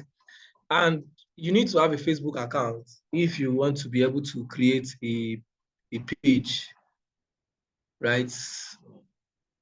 You need to have a Facebook account if you want to be able to create a page. Don't mind all these people we are seeing on my Facebook account now. Now, if you look at this place on this side of my screen, follow my mouse, you will see that there are a couple of pages here. You can see, let me click on see more, my shortcuts. You can see a couple of pages that either I created or I have access to. Some of them are created for test purposes. Example, this one, DigiTest. I'm not going to create a page today. I'll just show us the process. I created this one as an example. I also created this as an example, Ivy's Provision Store. Right? Now, you want to create a new Facebook page for the first time. You don't have a Facebook page. Now, so let me explain the context of a Facebook page from a Facebook account. You need a Facebook account to be able to create a Facebook page. Just like you will need a LinkedIn account to be able to create a LinkedIn page. I hope you understand. But the thing is that the page is going to be strictly for whether you're creating for a business or for your personal brand, whatever. But Facebook has a way of dissociating the page from your personal account, in the sense that whatever you do on the page does not reflect on your personal account. And whatever you do on your personal account does not reflect on the page. Right? So if on your personal account is IB, double like my own, and your business page name is Democrats Limited. If you are posting, you'll be the same person posting on Democrats Limited. You'll be IP double posting on Democrats Limited. But all your users will see is Democrat Limited made a post. they will not see Ibudobong made a post. And the post you made on the page, Democrat Limited, will not appear on your own Facebook personal account, which is Ibudobong.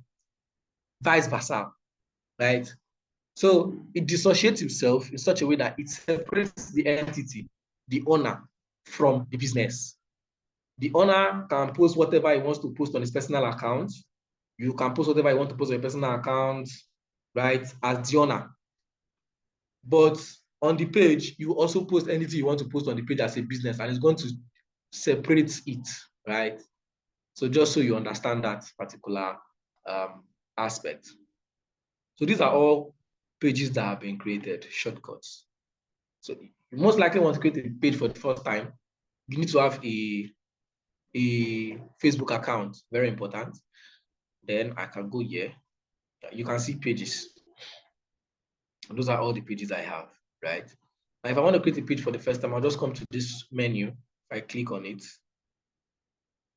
I can see events, friends, groups, news feeds, pages.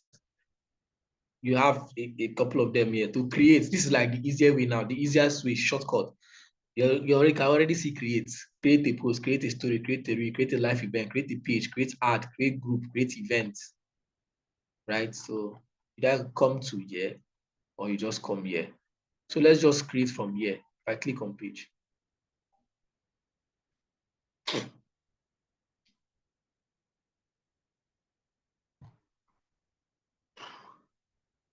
Yeah. So first things first, you need to give it a page name. And the page name will most likely be your business name, right? I'm not, like I said, I'm not going to create this page. I'm just going to walk us through the simple step, which is very easy. You just come there, right? You create a page. Somebody answer this person. So we'll call the page name. Let's call it Temidayo. Wrong spelling.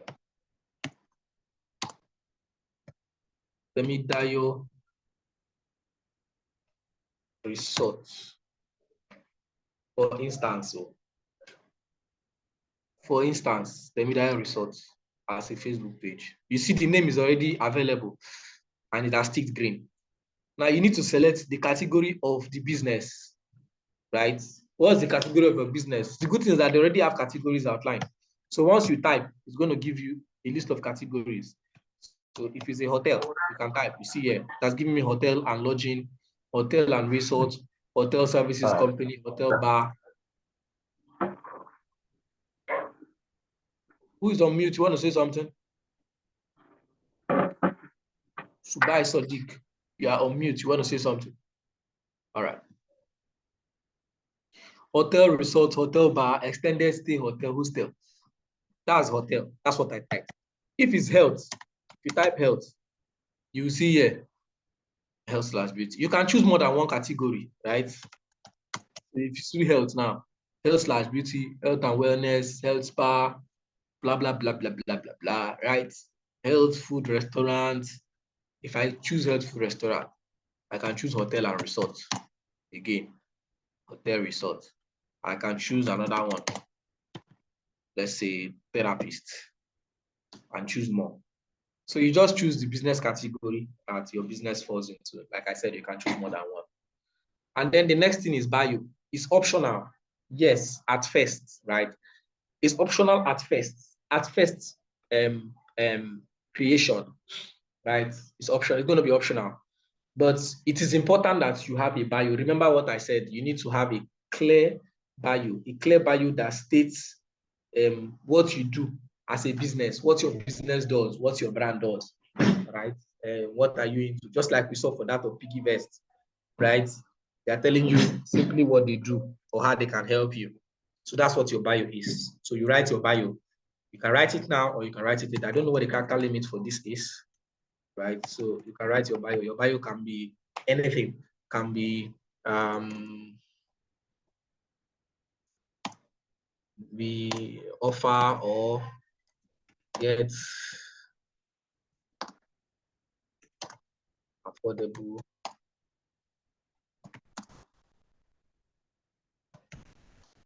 living, or whatever this is, right?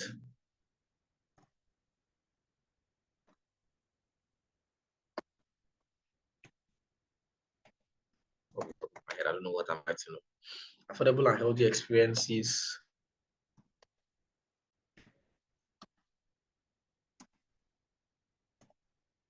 Massage therapy, blah, blah, blah, blah. So whatever that is, right?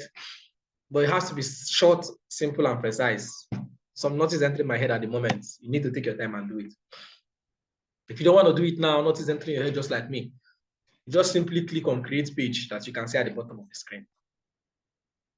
And once you click on create page, it automatically creates this page for you. Now, the good thing about Facebook is that as of now, there is no limit to the number of pages you can create, right? And if I want to create this page, I can create it. But I will not do that because it doesn't make any sense at the moment. But this is just how simple it is. You just create your page. The main work is after creating the page, the other things that you need to do to optimize the page to make it look okay, like make it look good. So if I click on create page now, I automatically create my page, right? Which I said I'm not going to do because I already have like 2 test pages that I have created and I have really not done anything on it. I'm going to use those ones to just brush us a few things that you need to know, a few important things that you need to know while you are trying to navigate through the Facebook business page or how the Facebook business page works. Okay, I think you've not been yes. Okay, this person is sending me a direct message. Okay, someone is asking, is the page independent of your profile? Yes, the page is independent of your profile, right? I think I stated it earlier. Maybe you were not around. Maybe the network knocked you out then. The page is independent of your personal profile. So whatever you do on your page does not reflect on your profile. And whatever you do on your personal profile does not reflect on your page. But you need to have a personal profile, which is a personal Facebook account, to be able to create a page. That is if you want to create, except someone is going to give you access. I hope that's understood. So it is a separate entity from your profile. It is independent of your profile. It doesn't have any business to do with your profile. Everybody answers his own father's name, right? So is the personal profile standing on its own?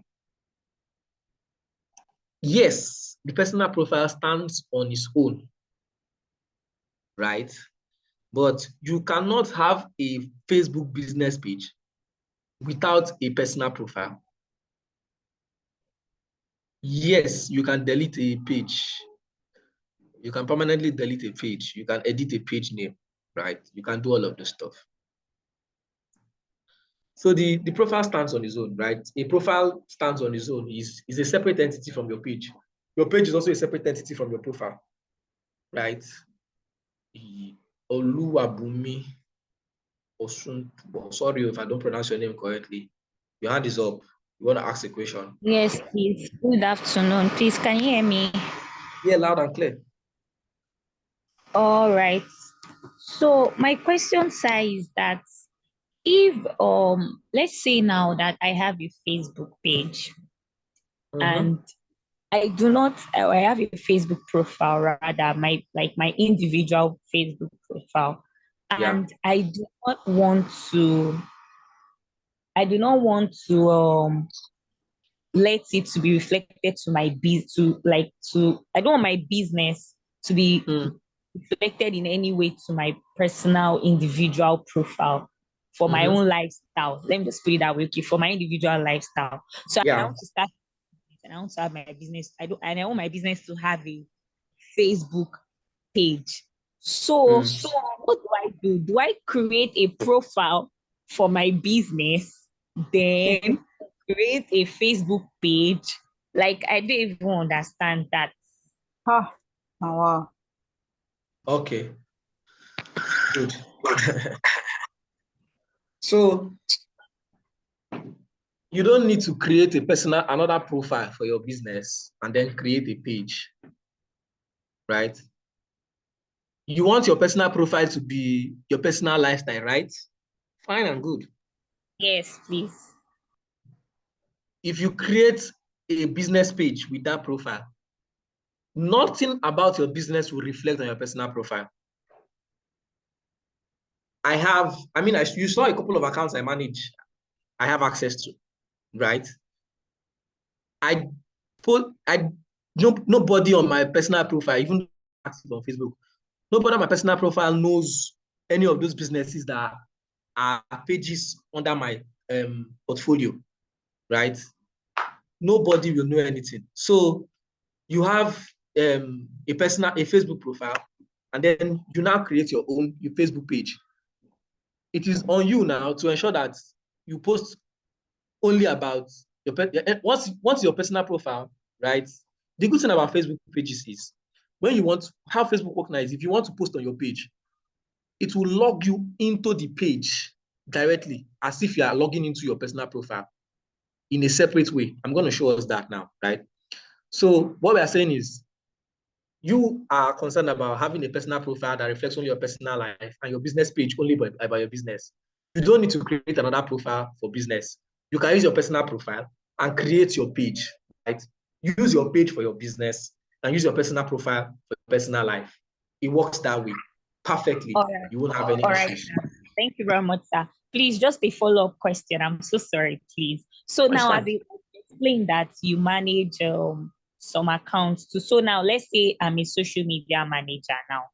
Yeah. Or I want to be a social media manager.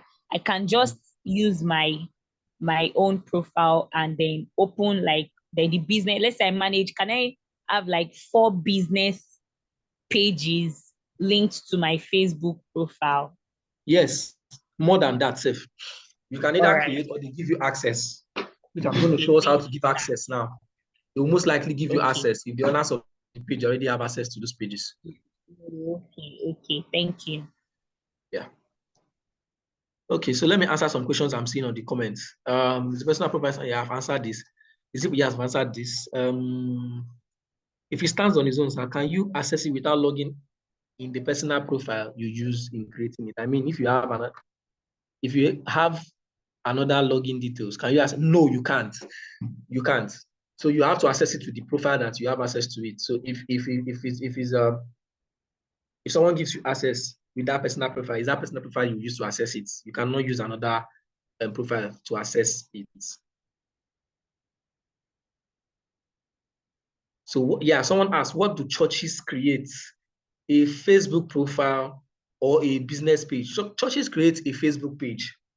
So either the pastor or the owner of the church or a member of the church that will be in charge of handling the account will create it using his own personal profile, right? Will create the page using his own personal profile. But yes, this is just a perfect example now, right? You see that when the page is created, you don't see anything about the person that created it. All you see is about the church service, the church that is popping out of the church business page, Facebook page. But someone's profile is what actually created that page, but you will never know. You don't even know, you won't even know who created the page, which person's profile, right? So just to clear that. No, you cannot access it with another login details. I think I've answered that, right? So yes, that's on that, right? That's on that. I hope this is clear. Like I've been able to answer your questions, especially those people that might also have the same questions in mind. Let's look at it. Right. Okay, so this is like, this is where we stop. We were trying to create a page, and now this is, you can preview it in mobile. This is web. You can preview it in mobile. So this is mobile. This is how it's going to look on the mobile phone, mobile preview, and this is web preview, right? And then once you click on create your page, you create a page. Once you create a page, your page is ready, right? So let me just go into one of the pages that we already have that's existing so that we can see some of these things that we have already answered as questions. So let me leave here.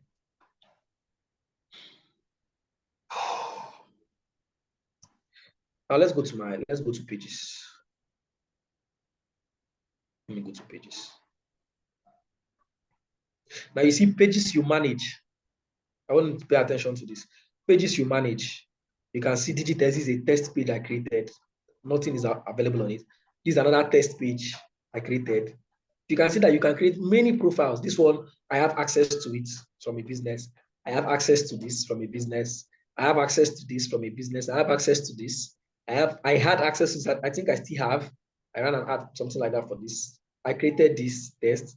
I have access to this, I have to this, I have to this, and all of these pages, right? Now, all of these pages I can put stuff on them, and you will never know that I am the person that has access to this page. Now, for the ones that I created myself, if I want to log into those pages now, you will see that Facebook is going to move out. Watch here. I want you to observe something. Look at the top right corner. This is my account, which is my personal profile. This is my own personal profile now. Now I want to access a page, and I click on page,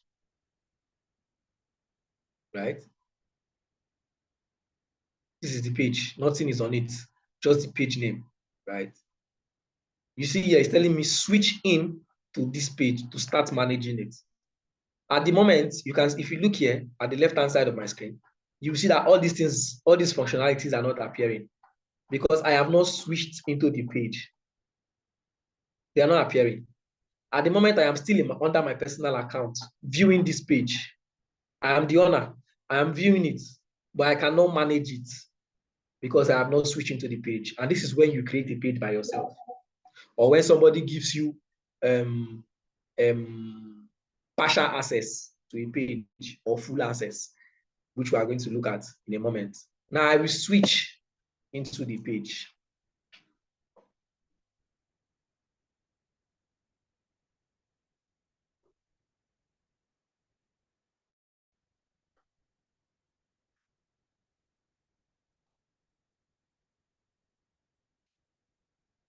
You see? I've switched into the page. Observe here that the personal profile account is no longer there. It is now the page. And look at it now. Everything, the functionalities are now showing. Professional dashboard, insights, ad center, create ads, boost Instagram post settings. Page health is also now showing. Right. So you can see all of the basic information that you need about the page.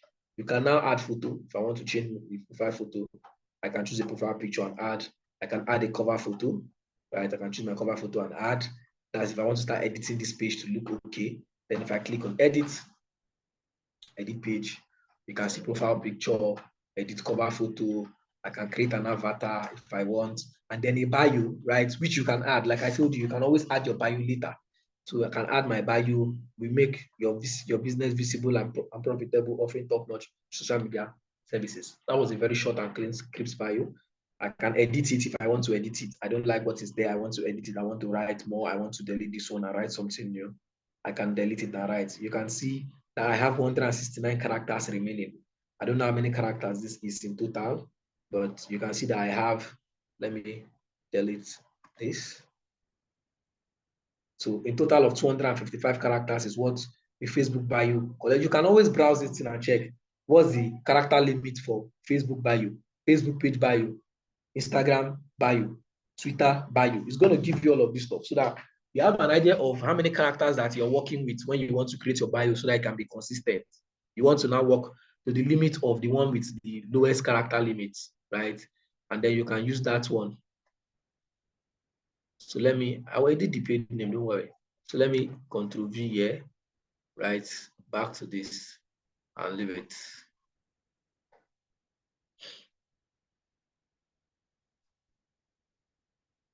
Customize your info. Yeah, social media agency. You can edit all of these too, which is your intro, right? What do you do? Your category, your contact info, where people can meet you, your phone number, your email. I can turn all of this off so that nobody will see it. It will not show at the top of my profile. I can add service area.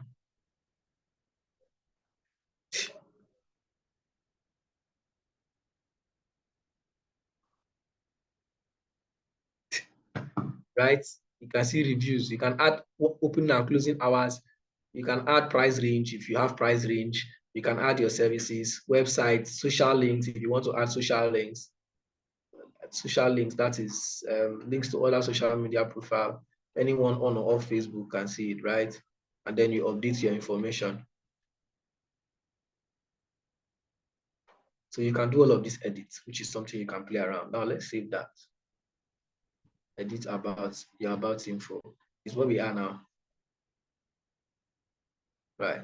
Write a welcome post, link your WhatsApp account. So you can see, right? The same things we just saw there. You can always edit all of them from here. Right? can add familiar relationship, details about you. You can just play around all of this stuff. Okay. This is photos and albums. So let's go here. Let's go to settings. Someone that's asking me about editing page name.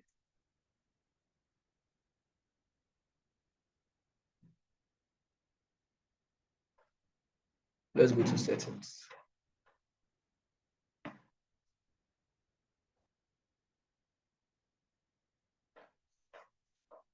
Right, so from the settings now, let's go to page details.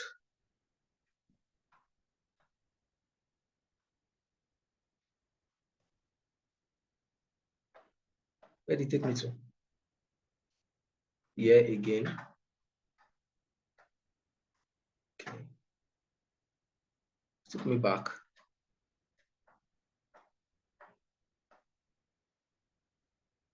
Going back to settings.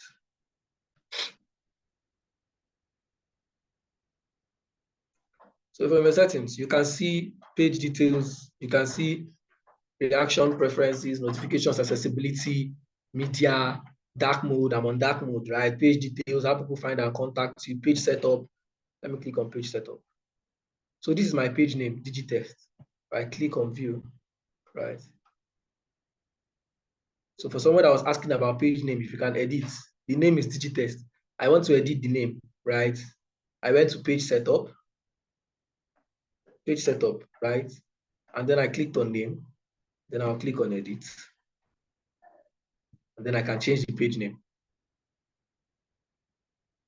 Someone was asking this question. If you can change page name after you have already created it. Have you seen it now? Ugochi, yeah. Ugochi was the person that asked that question. I think, and I think another person asked as well. So you just simply go there.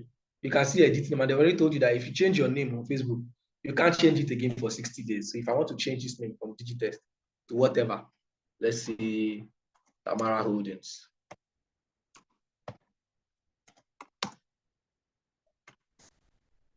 I'll change it to Tamara Holdings. And then if I click on review change, they will review the change for me. If the name is available, they will give it to me. If it's not available, they will not give it to me.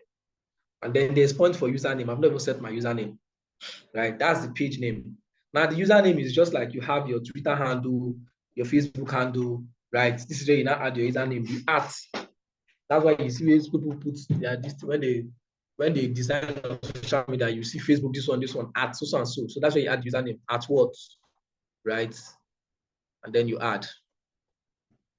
This is clear, right? So you can add username.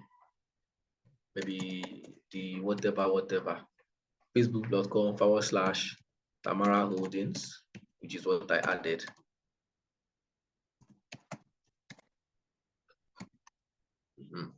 Right.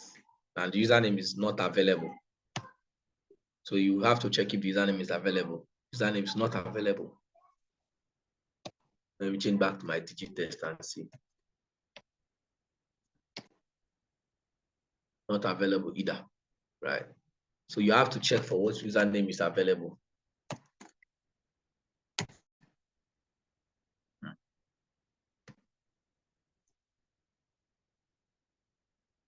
Invalid characters. You can't add anything on Facebook. This one is available, right? So it's just that I'm canceling this. I'm not using this. Wait, for those who want to edit page name, I'm sure you can see it, right? You see where it is now. See what it looks like. You see what it is. Here's the next thing I want to show us. Yeah, so this is under settings, right? If you go to accessibility, this is what we show in accessibility. The accessibility on the Facebook app, your display mode, keyboard and accessory technology, video and motion, blah blah blah, right? Where's the other thing I wanted to show us? Page setup. So this is what we looked at: page setup, page recommendation, page status, page access. Yeah, exactly. So before I move, let's look at page access. This is like one of the very important parts. So let's click on page access. For those of us who will be managing pages, right, or who have pages who want to manage and all of those stuff, this is where people will grant you access, or where you can grant access to people from your page. Now, if you look at, you see people with Facebook access, meaning people that can switch into this account like I switched in from my personal profile. Okay, someone's hand is up. Yeah, Oloyode Taiwo.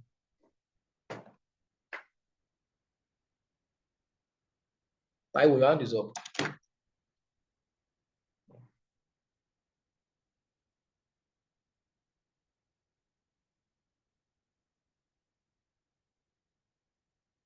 Oloyode Taiwo, if you're speaking, I can't hear you. You're mute. Good afternoon. Good afternoon.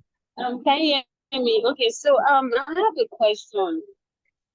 So Okay. my question is, let's say maybe your ad account, like maybe is blocked, because you violated the rule and stuff like that. So you don't have the access to run ad with your own profile. Can the person that you give access to help you to do that from their own end? If they have an ad account and they have page access, they can use their ad account to run your ad, to run ads for you. I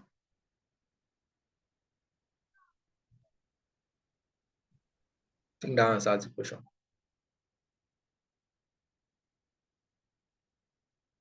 Okay, let's proceed. Now, here we have people with Facebook access, which is me, right? Just me. I'm the only person that owns the page and have Facebook access. Now, if we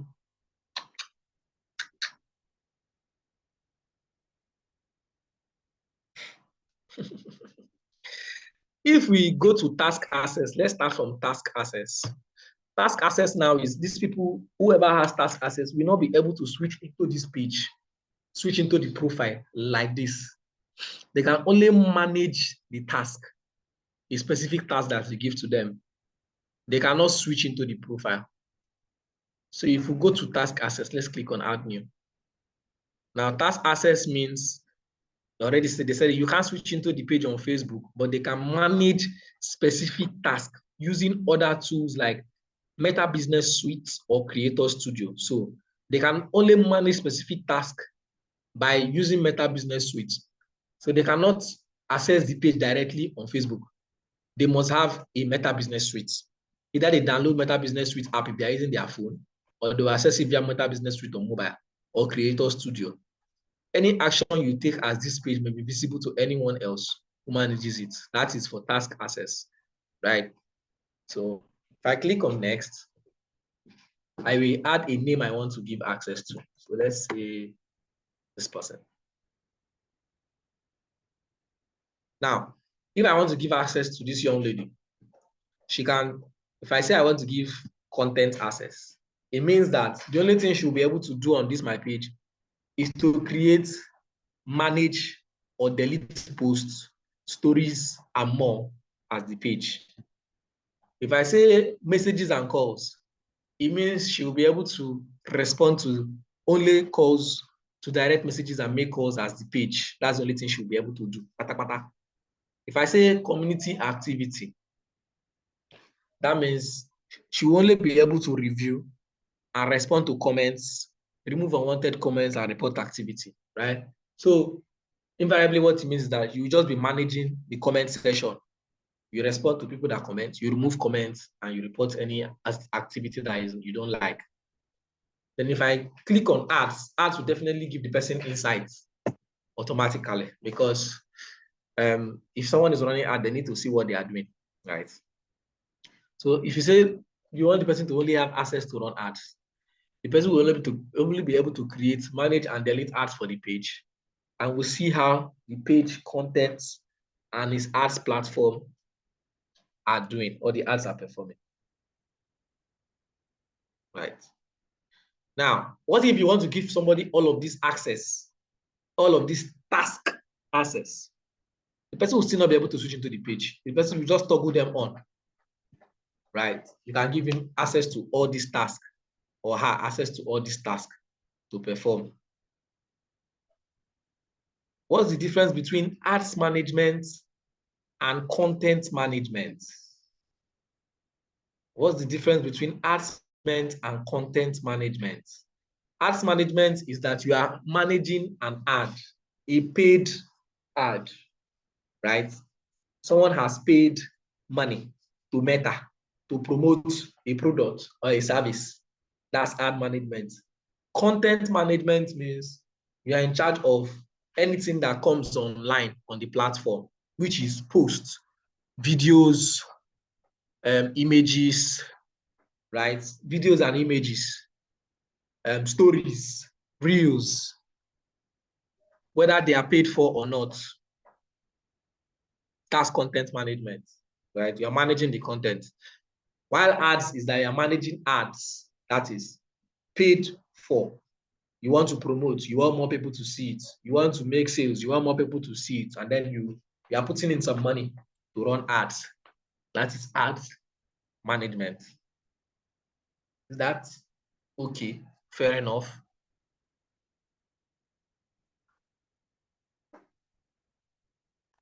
I guess so.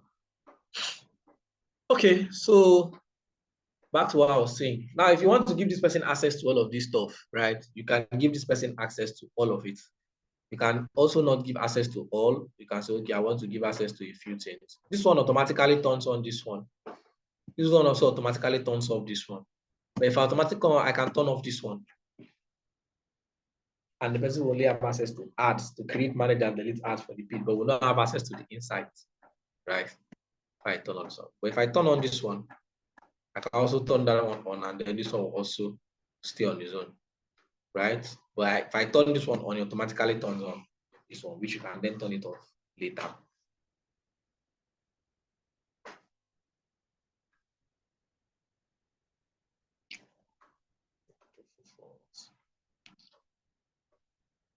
Okay, yeah. So this is on task access, right? The moment you're done, you choose what you want to give to the person, you just click on give access.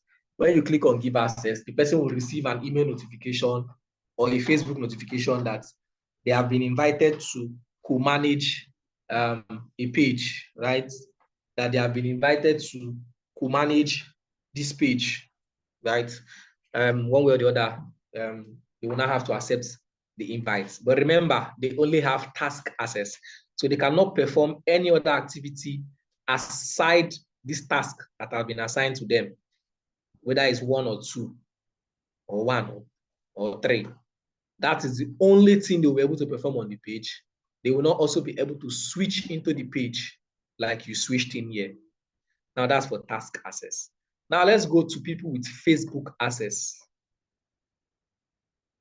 Click on add new.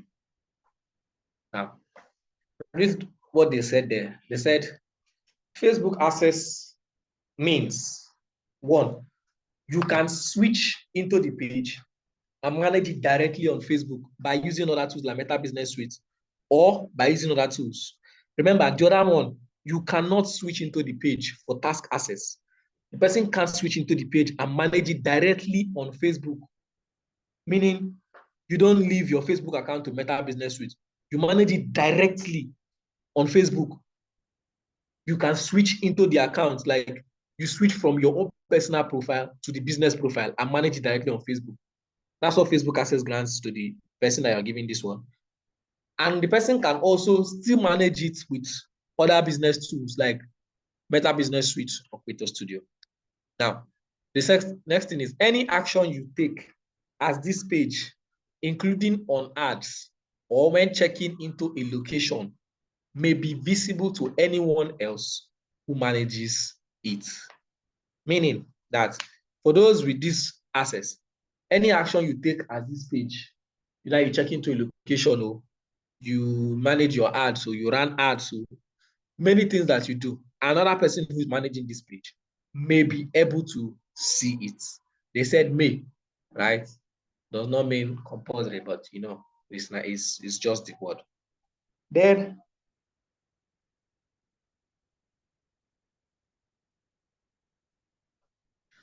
The last one we have here is anyone with Facebook access will have a shared experience, including your feed and notifications for this page. However, each admins will see ads that are personalized to them based on their activity across Meta products. What this explanation means is people that have Facebook access will have a shared experience, including feed and notifications for this page. Invariably, what it means is, if I am on this page as the page, right, and you have Facebook access, we can both see the same type of feed, meaning the same kind of content that will be shown on this page. We can both see notifications that are for this page. But, however, each admin will see ads, advertisements that are personalized to you, that is personalized to your own personal profile based on your activity across Meta products. Simply put, let me break it down in a very simple way. Me and you, we attend the same school.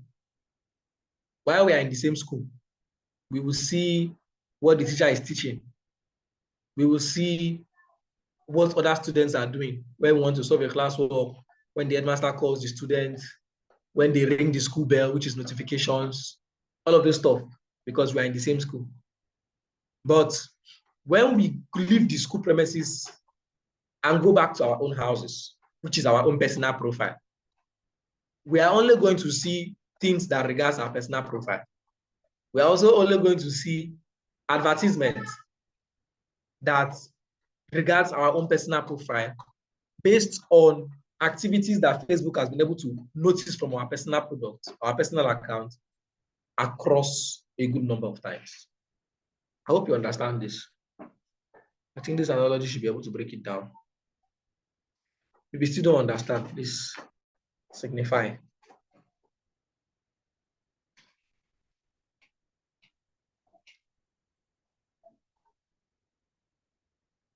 Okay, I take it everybody understands now. So I want to give someone Facebook access. I click on new. I don't understand though. Sorry for taking you back. Okay, let me answer. I just use an analogy. Let me go back. Facebook access. Now, I am saying, right, that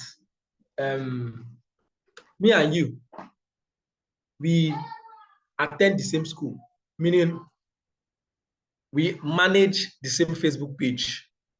You have Facebook access to a page. I have Facebook access to a page, not task access, not like I'm going to do one thing and leave. I have access to view the page as the profile, as the personal profile. Meaning we both attend the same school, me and you. What this last line is saying is that since both of us have access to this page, we will see the same things with regards to this page, shared experience.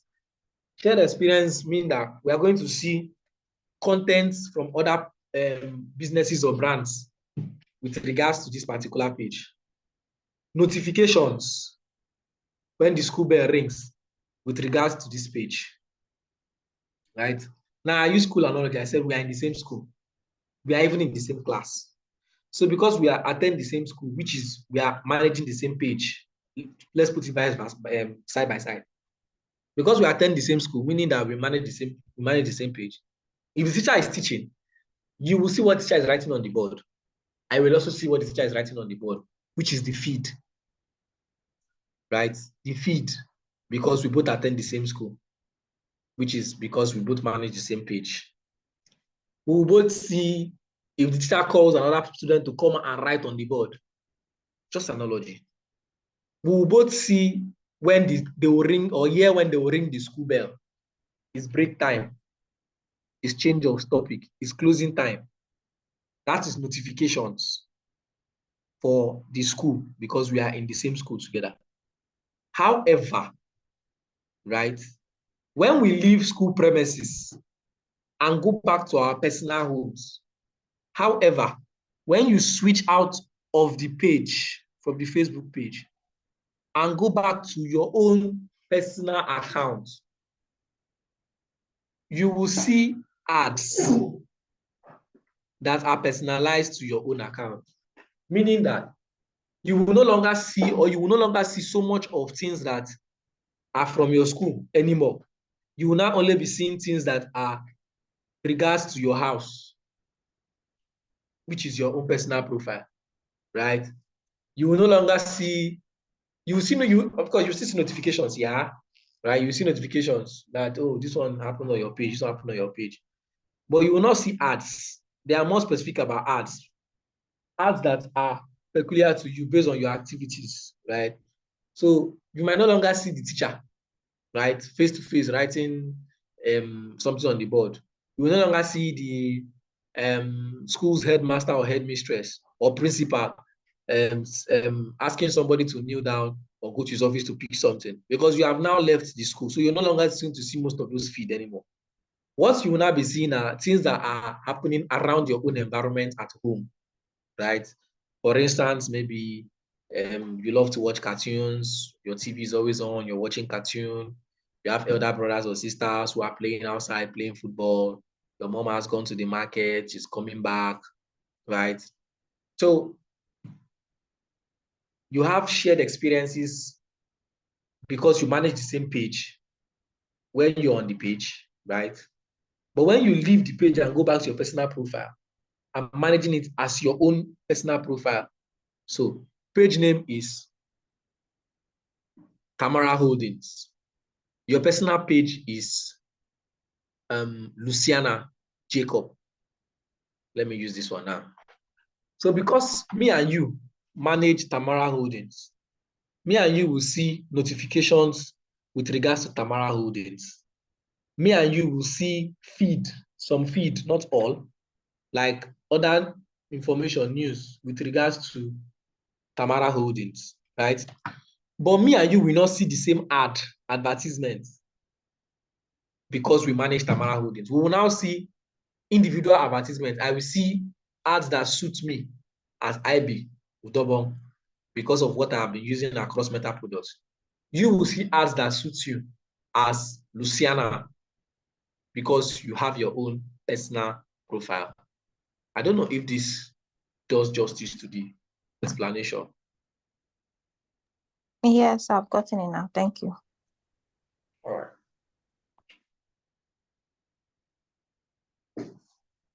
Okay, so I will click on next because we want to give someone Facebook access. And we'll type that same name.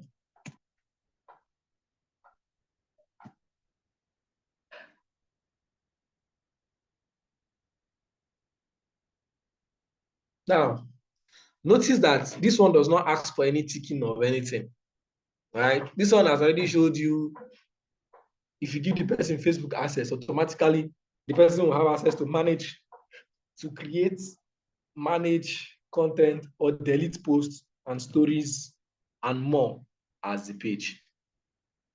The person will receive messages and calls, send and respond to them. The person will manage community activity, right? Review and respond to comments, review, remove unwanted comments and report activity. The person will be able to create ads, manage ads, delete ads. The person will be able to see insights and all of those stuff automatically. Right? So you can just simply click on give access. And the person will have access to these things, meaning the person will be able to switch into Facebook to manage these things.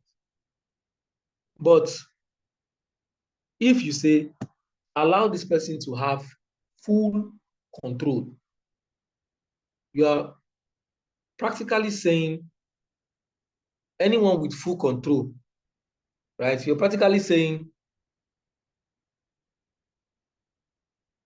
I am giving you access to do everything on this page, like me. You can add people to the page. You can remove people from the page.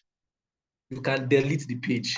Now, the dangerous part is the person can remove anybody from the page, including you, that owns the page. Including you, that owns the page. The person can delete the page. So Where this is dangerous is imagine that you give somebody full access because you people had a good working relationship or a good personal relationship. Maybe you were dating and you are doing the same business or one thing or the other, and the person now has full access. And then along the line, the relationship got sour, whether it was a business relationship or a personal relationship. And you people ended on maybe very bad terms. You know, there are some end that ends with, okay, let's just go our separate ways. We are still in good terms, but we are not working, right? This business is not working for both of us together, or this one, that one, that you separate. But this one, maybe you people now end in very bad terms. There was fracas, there was quarrel, everybody was raving mad.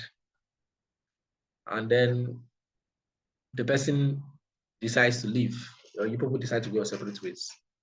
And you have given this person full access to the page. The Durex worked. Hey God, I don't go introduce Durex. So you have given the person full access to the page, right? Full control. And the person decides to say, okay, I will deal with you. And now goes to the page. Maybe the page has grown to a certain extent, to a certain level. You have maybe a lot of followers, you have a lot of engagement, maybe you even get monetized and all of those stuff.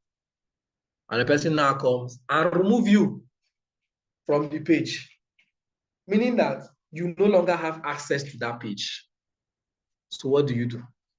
Because Facebook even warned you, right? Allowing someone to have full control means that the person can give access to other people, remove anybody from the page, including you, and or delete the page, right? So it's very important that if you want to give people access, if you don't maybe fully trust this person, you don't want to give the person full access. If you just want the person to just do everything, you just give the person access, because this one, you're giving them full access to own the page with you, to own the assets with you. So if a business is giving you, even if you trust, no trial, okay. I'm just saying trust still exists, right? So if a business is giving you access to their page, right? Most business owners don't know this. They want to give you full access. Right? But the ones that know will just possibly give you like this, give access or give you tax access. But whichever one, right? Just for you to know and be vigilant and aware of it. This is full access, full control, and this is partial access, partial control. That's the other one. While this is full control, while the other one is task access, task control. So before here, they used to write partial access. This first one, they used to say give partial access, but now they have changed. They're always changing stuff like all the time. They have now changed from partial access and they call it Facebook access, and then they call this other one full control, right? So if I click on this, I click on give access, I'll give this person full control. Do you understand this part? Any question? Then this is community managers. Can moderate, charge, suspend, or remove people who violate community standards and see all admins of the page. Ouch.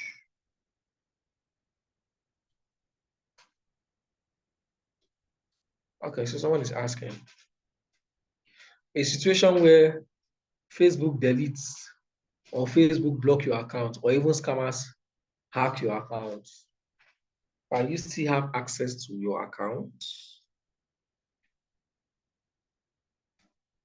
Brother, the answer is no. You cannot, because you have lost the account. The page, the same thing, right? Whether account or page. Once you've lost it, right? You have lost it. If it's Facebook that block it, you can always appeal, right? If it's scammers that hack your account, it has gone now. And like I said, your page is tied to your account.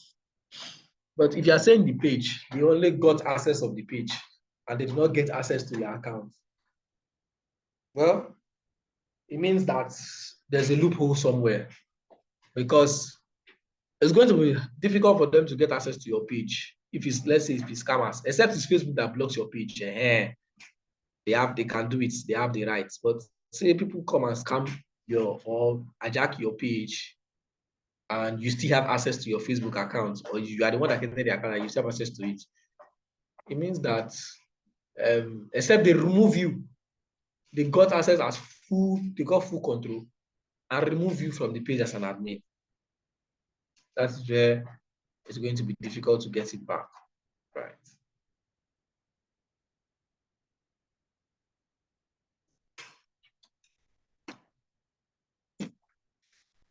Okay, so this is community managers. You see, I have full control. I'm the only one that have full control. These users already have permission on your profile. You can invite them to become community managers who can moderate your live stream. So you can invite community managers to help you manage some stuffs on your page as community managers.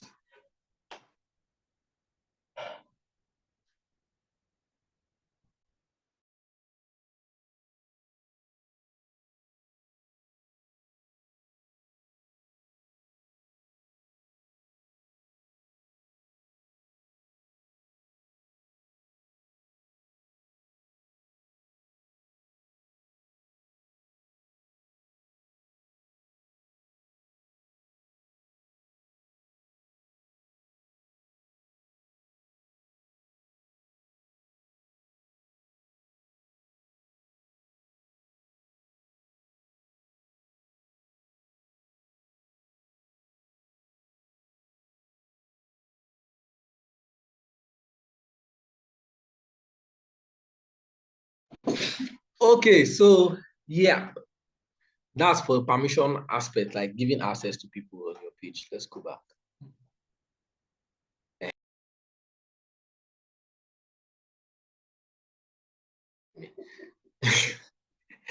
So we looked at page access, right?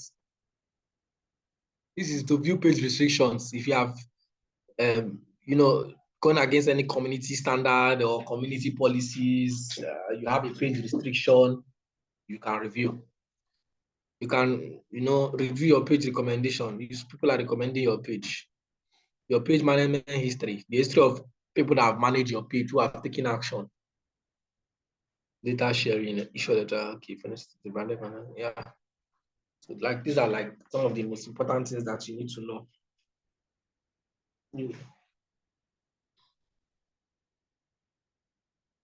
Okay.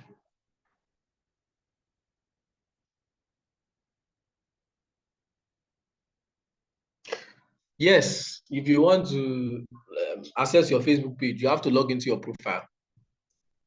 You have to. Yeah. Okay, so this is page access, this is page management history, page status, page restrictions, and review community standards and policies. Let's just click on it. Yeah, so I don't have any violation. Page has no issues. When we take action on your profile and your content for going against our policy, you see them here. No restriction, your account looks good. Check in other things you manage. Page is recommendable.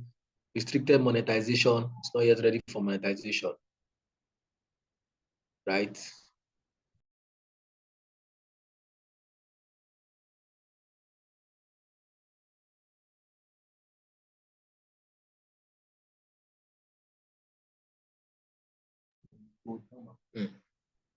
So the page is not ready for monetization. So choose to try. So you can see what it needs, right? If for you to be eligible, monetization issues, all of this. So let's view page eligibility. In-stream ads. In-stream ads. So yeah, right. Let's go back.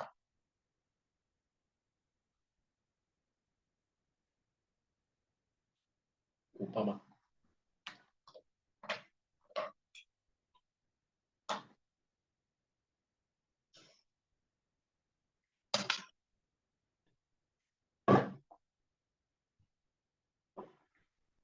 Okay.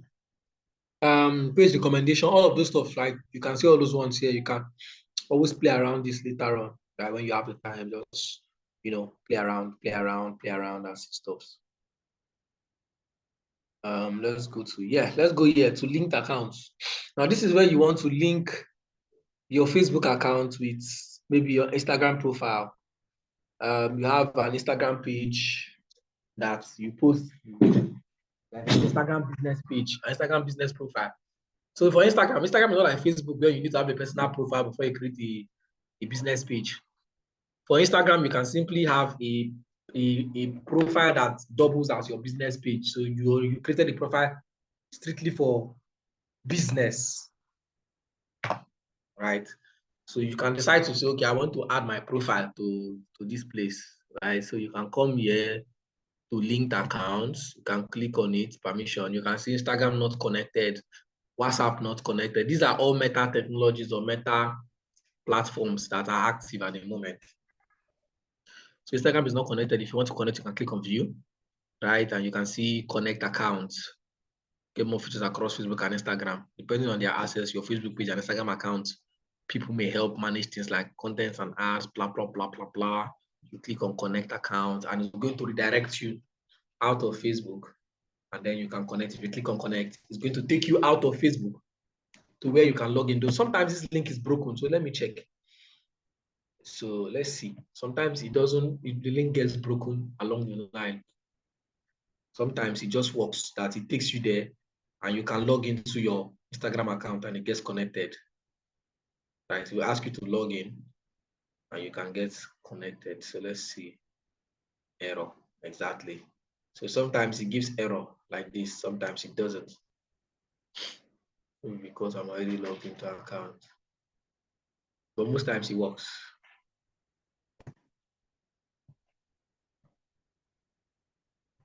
You can still log in via Meta Business Suite anyways.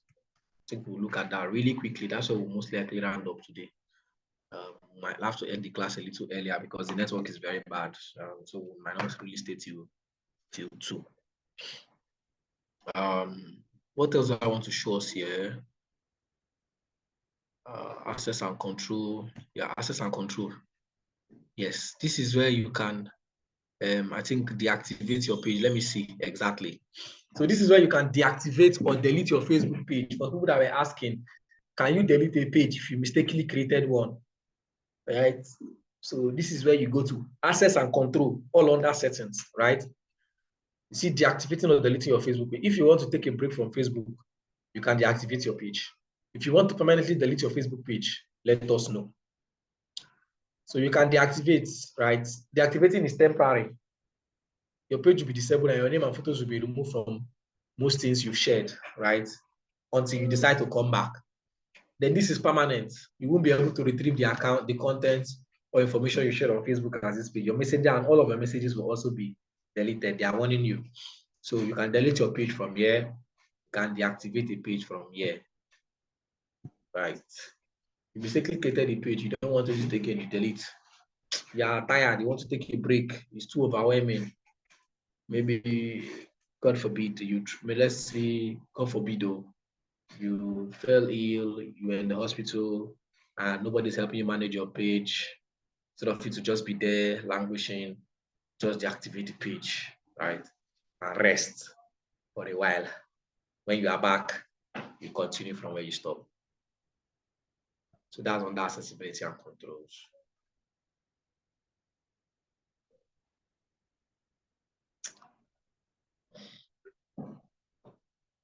Now this is ads payments. This will redirect you to Meta Business Suite. This is where you can pay for your ads, but it's going to redirect you into Meta Business Suite, right? Which is what we touch, but not today. I'll just show us the Meta Business Suite window, what it looks like, formerly called Facebook Business or Business, Facebook Business.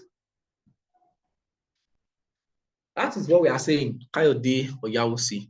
If you want to deactivate a particular page, you have many pages. You go to that particular page. This is this particular page I am on, DigiTest. This particular page, you switch into the page particularly that you want to deactivate. Go to your settings, go to accessibility and control, and then delete that particular page, right? You can easily delete it that way. That's how you delete a particular page. access and control. Access your information, activity log, what you've been doing, right? Terms of service, privacy policy, cookie policies, community standards, apps and websites. You want to link your page to an app or a website, right? It's possible. Off Facebook activity, you want to see other activities off Facebook. Like maybe you want to link your page to other activities like TikTok and the rest. I think this is from here. So yeah, exactly. What you can do, you can control, disconnect the information businesses send to Facebook, right? So maybe you want to disconnect some information coming to your Facebook account, but you have to switch in. I think you have to switch into your profile to be able to achieve this, right? So just leave that.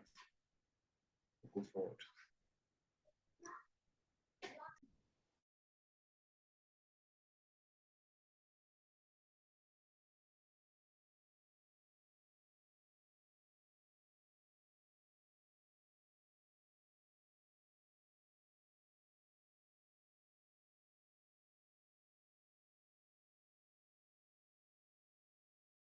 Okay. So yeah, I think this is the much we can see from here. And most of you have been asking questions while we're doing, and I was answering the questions as long as we're going. But is there any question?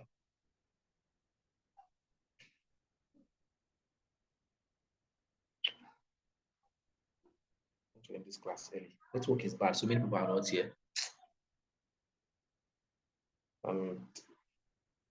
If they are not here now,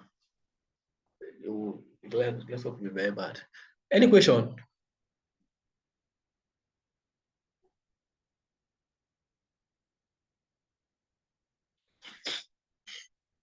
Okay. No question. All right. We all know how to set this up now, right? We know how to set it up because you will be doing it for yourself, right?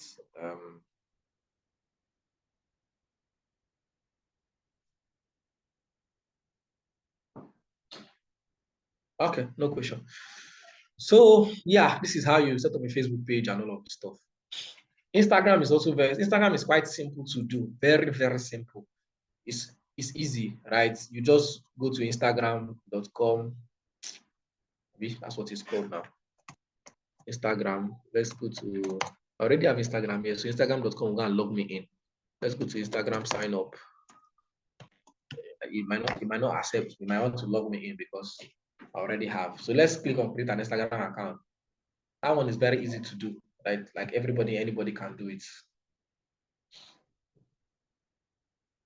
You need to create, or it will log me in. I said it, and it's going to log me in because I already have an Instagram account here. So let me open a different email. Different email that doesn't have an Instagram account. And let's try from there.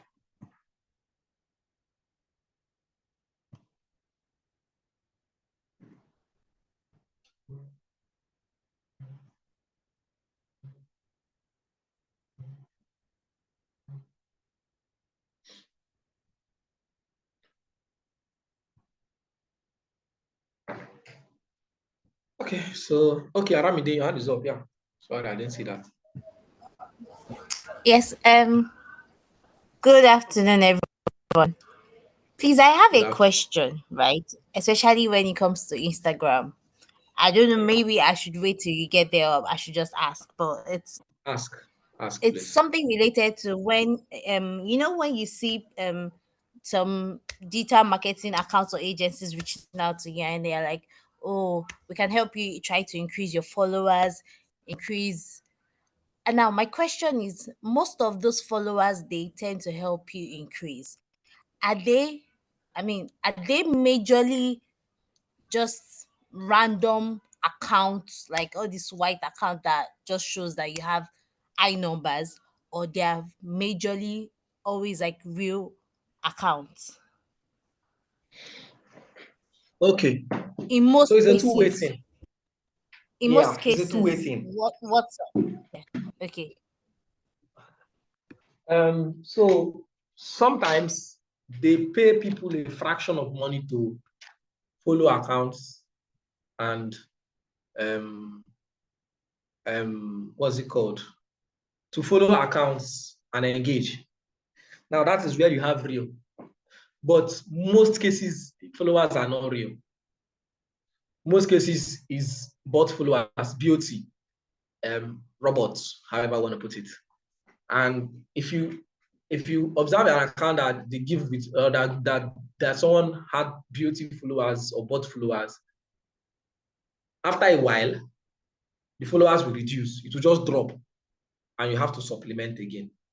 But there are people that sell accounts with real followers, right? And some platform, like we said, like I just said, that it goes both ways. Some what they do is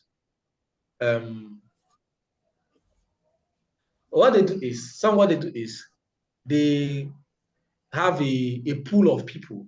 Someone is marking my screen. They have someone just marked my screen like 2 times. They have a, let me disable annotation for others.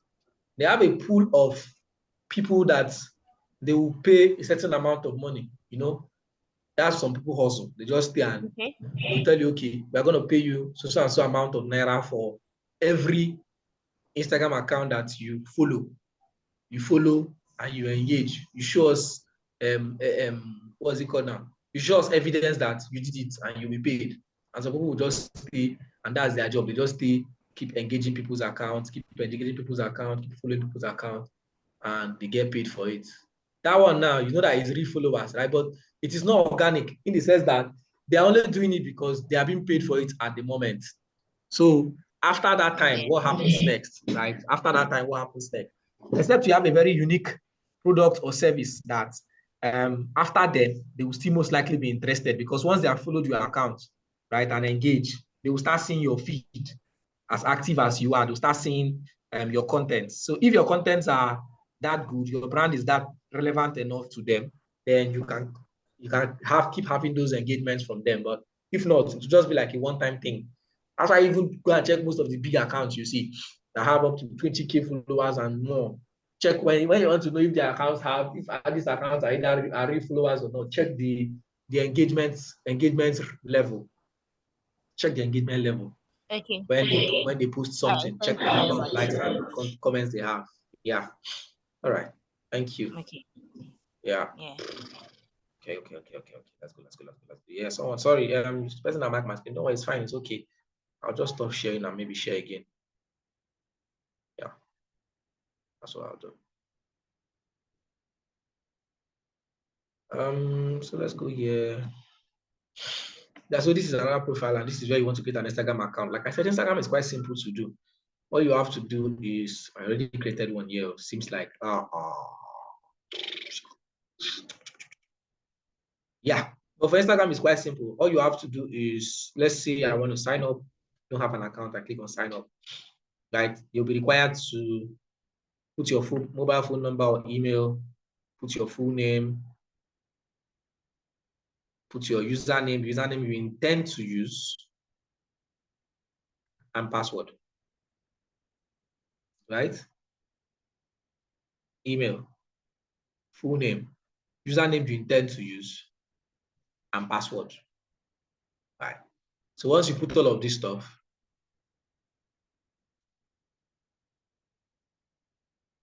oh, someone asked a question. I just skipped this. Sorry, let me answer this. Please, if I create a Facebook page, will my friends on Facebook know I am the one that owns or create that page? They will know, but it is you that will make them know. How? When you create a page, you will see Facebook tell you to invite your friends, or followers and family to your friends to follow the page. Right? They now send you an invitation where you can now send to people. And you now see the notification, this person is inviting you to like this page, this person is inviting you to like this page. Sometimes they don't necessarily know. It's just that once someone sends you an invitation to like a page, you just know that, okay, this person owns this business page, or this person is an admin on this business page, right? So that's the only way they will know. But if you don't send them any invites, they will not know that you're the one that owns or you're the one that created a page. I hope that is answered now.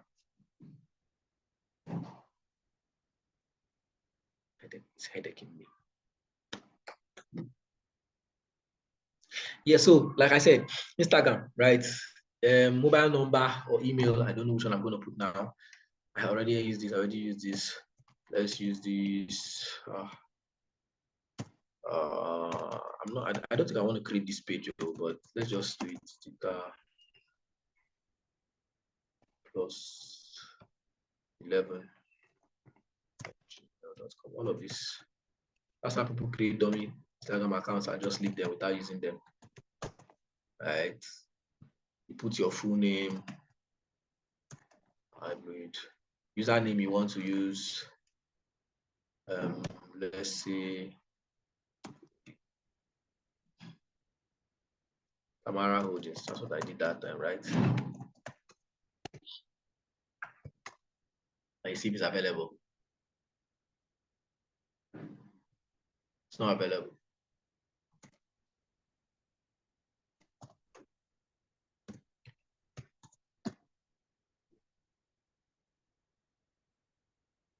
Oh, it's available. Tamara Holdings. You put password. Let's say password is H1B R1 H1B R1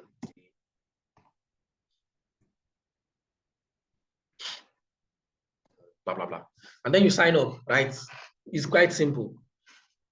That's for Instagram. Very easy to do, very easy to sign up, quite easy to sign up, right? All you have to do is create with your phone number or the email you want, put a full name, username, password, sign up, right? And then when you sign up, they're going to ask you for a few other information like date of birth, what's the other one called? Date of birth, another small information, right, that they need. Now, the main thing is not to sign up. The main thing is, after signing up, what do you do? So this is what I always advise. Then when you sign up on Instagram, first thing you have to do is you have to take an action. Like a page, follow a page, right? Like, follow, and engage. Engage on a page, on a content. Follow maybe an account, 1 or 2 or 3 accounts, active accounts, maybe even if it's your friends or big accounts or followers, ask a friend to follow you back, just so that it looks as if you have one follower thereabout, right? Just ask a friend to follow that account, any of your friends around. Follow accounts, maybe 1 or 2 or 3 big accounts, like active big accounts, right? Then engage, maybe like their posts and drop a comment. And if possible, also drop a post on your own platform, even if it's just one, right? And then you can go and rest. That is if you don't want to use it actively, you just want to create it and keep. After you've chosen your username, which has to be consistent, right? You write a bio that is consistent, you have to take this action. This action ensures that Instagram does not flag your account for illegal activity or flag it as a bot or a spam.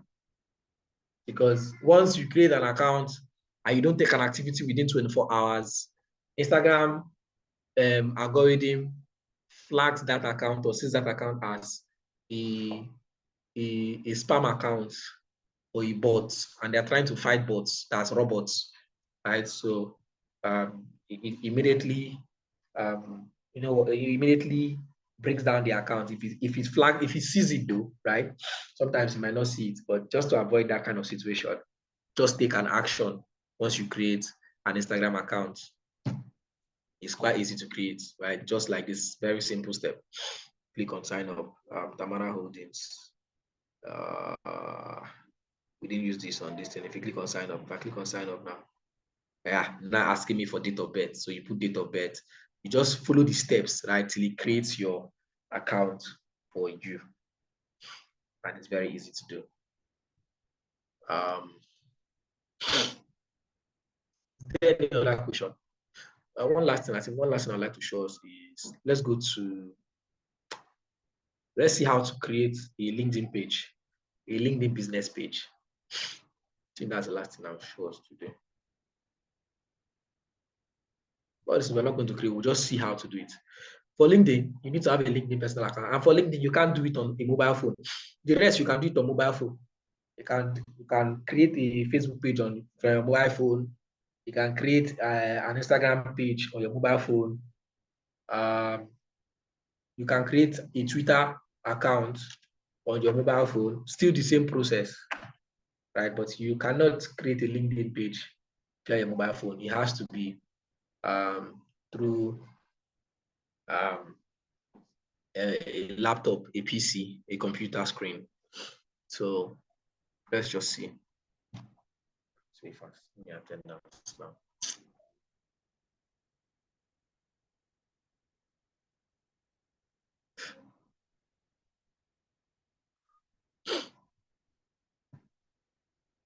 So let me switch over to, I don't know what you can see, but let me switch to here, to LinkedIn, where you can see LinkedIn.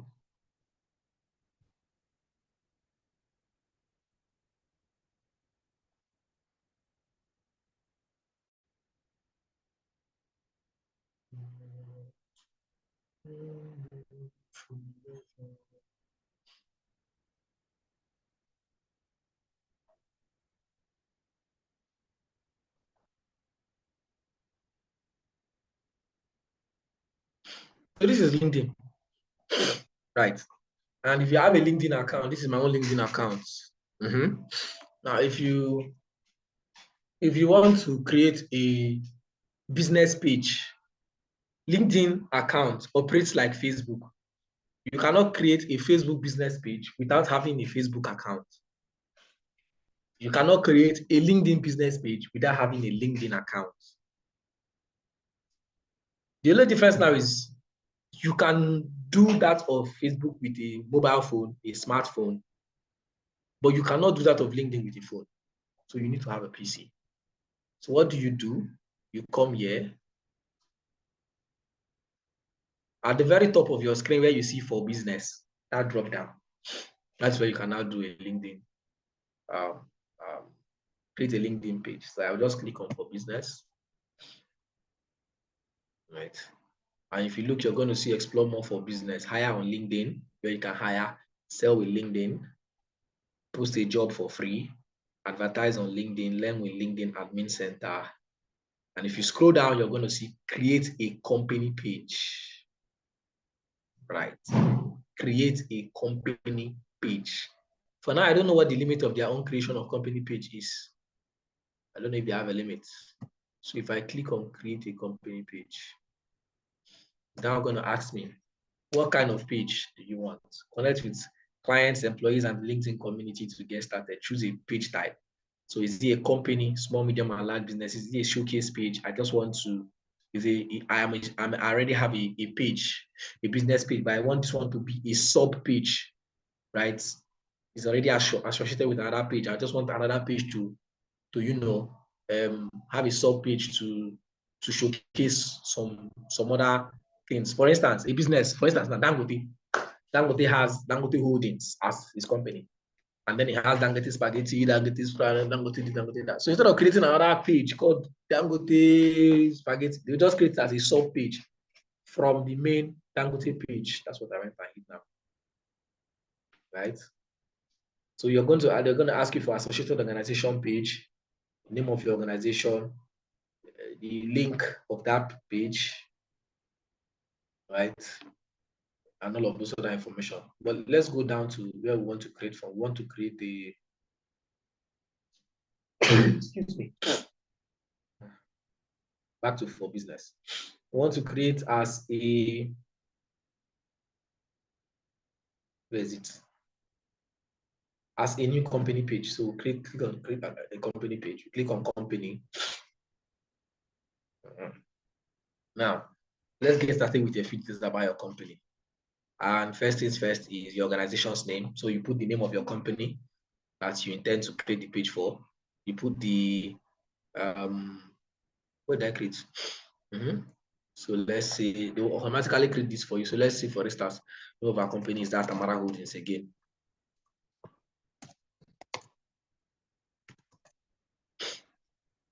They will give you that link, Tamara Holdings. Right? You add your website if you have your websites. Should begin with HTTPS or www or HTTP, whatever. Right? If you have a website, you add. You don't have that, you leave it. This public URL is already in use. So there's already Tamara Holdings in use. You can either edit the URL above or view the existing page.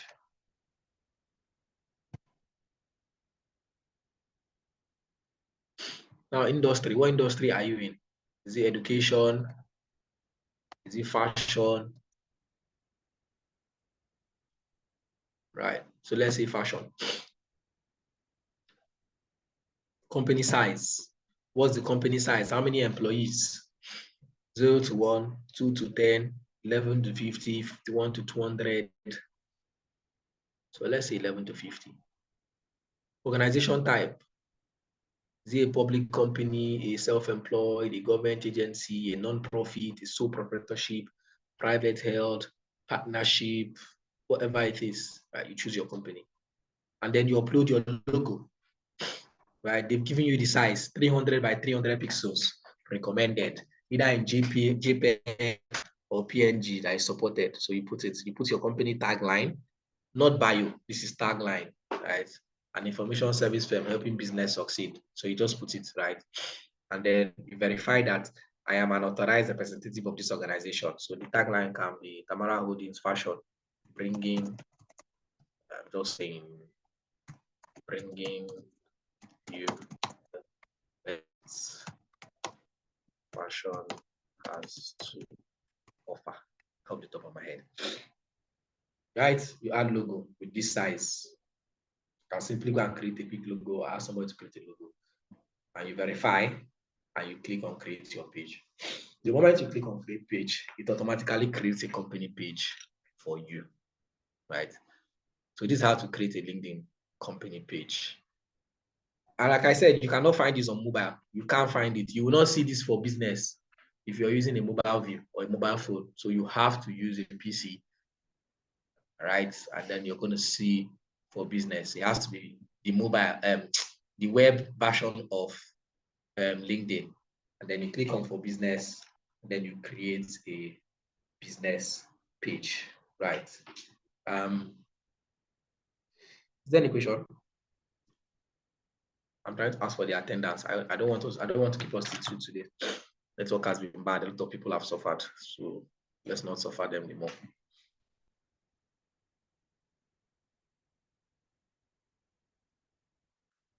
Connections. Who would I want to connect with me?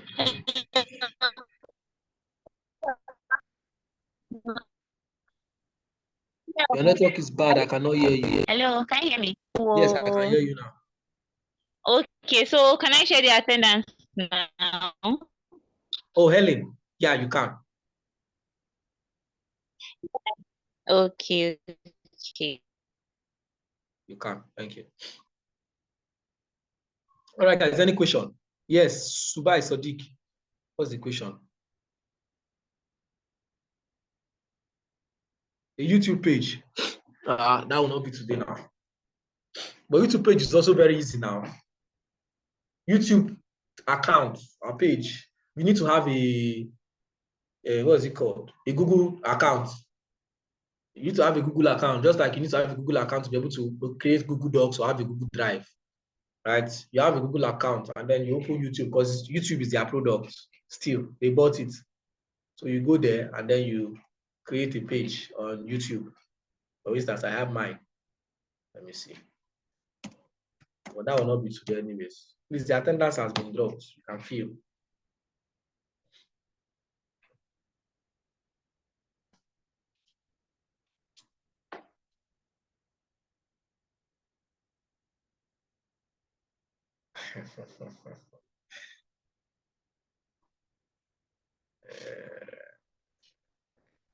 Wala.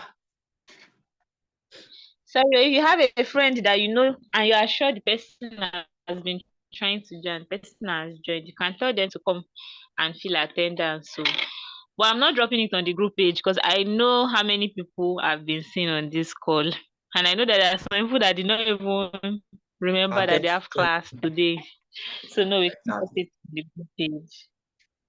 Just tell them to come online. I can share it as many times as possible, but just in this Zoom call, but not on the group page.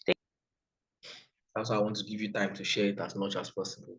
So guys, the thing is that she can't share it to the group because as much as, yes, we know that there are good people that wanted to join and the network was frustrating and all of that, there are those people that did not even plan to join this call at all. They don't even remember that there's a call. So if we share it there, it's like doing Saraka.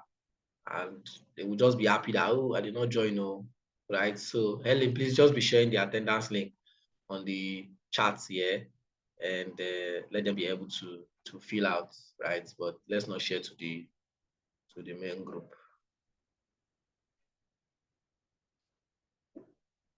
All right, guys. I intended to touch the next class. Anyways, we'll be looking at Meta Business Suite, which involves the Meta Business Suite, what you can use it for, what it looks like, and how to. I think if we have enough time, we can also do a very quick how to run ads on Meta. Right, it's going to be just 1 day class, and I would have done the introduction of Meta Business Suite today, but seeing that we have few, right, and seeing how much time we've spent, if we start that one now, we will not leave here till only God knows when, right? So, yeah. So for the person that was asking about what's it called, YouTube, you have to a YouTube channel. That's what it's called, not one account. So you can see here, right? You need to use one. What's it called? One profile per channel. So if I click on view all channels now, I don't have much channels. Maybe is it more than one? Previous assignments. Oh, that's true. I gave an assignment and I forgot. Wow. Thank you, Ugochi, for reminding me that I give an assignment. I will tell the admin to give you a link for your assignment. I'm also going to give you another one today now. The assignment you're going to do for me today is to create a content calendar. Ugochi now. Ugochi, thank you. Yeah. So that assignment, I'll tell the admin to send you a link so that you can be able to send that assignment to that link, right? That's where I'll be able to view your assignment. Nobody should send me any email, please. I'm tired of receiving those emails. Then today's assignment is that you are going to draft a content calendar for a business. Now it's going to be I will not use real estate. I will not use it's going to be a grocery store, an online grocery store. So let me type it here.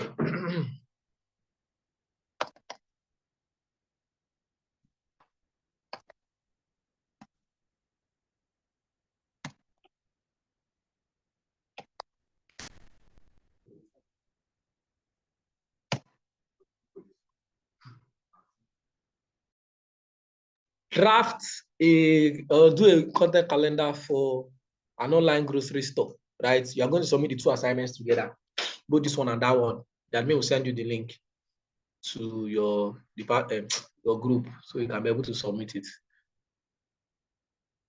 for an online, not exclusive store, grocery store. What are you using? Somewhere said you knew it to be content calendar. What are you using? You are using Google Doc to do it. Submit the link. And please, when you are submitting your link, give access so that I'll be able to view it. Please. Yeah, so that's it. Content calendar. Is there any other thing I want to give you as assignment today? Let's see.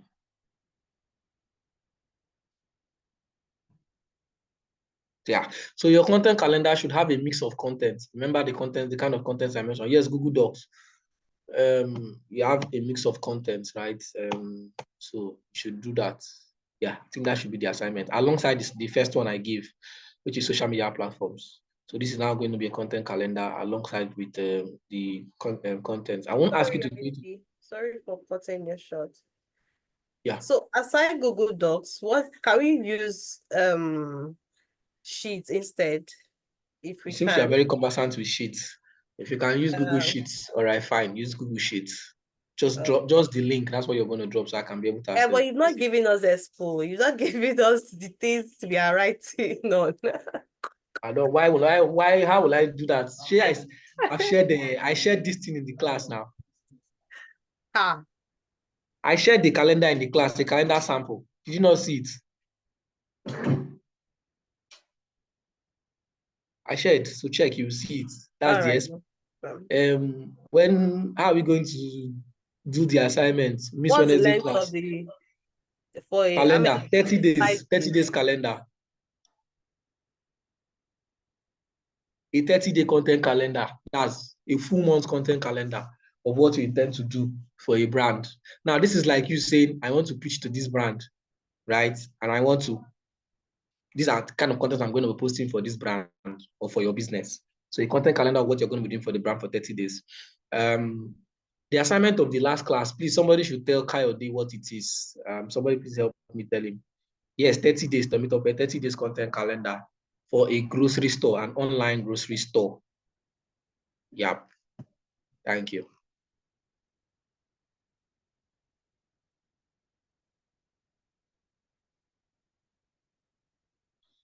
Please, you guys should share the 2 assignments to the group for people that are not here. Some people are asking for it. The first one was, I think I know I said right on this 15 social media accounts. Their average number of users, their advantage and disadvantage, their owners, I think their own stuff like that. I can't really remember, but someone knows it. Treat as existing business or new one. Either of them, whether existing business or new one, just treat it as such. Grocery store has always been existing, so whether existing or new, just treat it like that. The recording will be sent to your group chat by the admin. That's on the admin, not me. All right, guys. I'm expecting 2 assignments on Monday. 2 assignments on Monday. We'll call it a day today. On Monday, after the assignments, we'll look at Meta Business Suite. How to navigate Meta Business Suite. The basic things that you need to know, not some of the complex ones. And running a Meta ad, maybe Facebook and Instagram ad or thereabout, because those are like the most common ads that people run. Instagram, Facebook and Instagram ad. Right. And then we'll move on from there. Right. Thank you for today's session. Today is Friday. TGIF, thank God it's Friday for most of you. For me, I don't know if I have a Friday. A month, please. I said 30 days. 30 days is a month. Monday class is physical.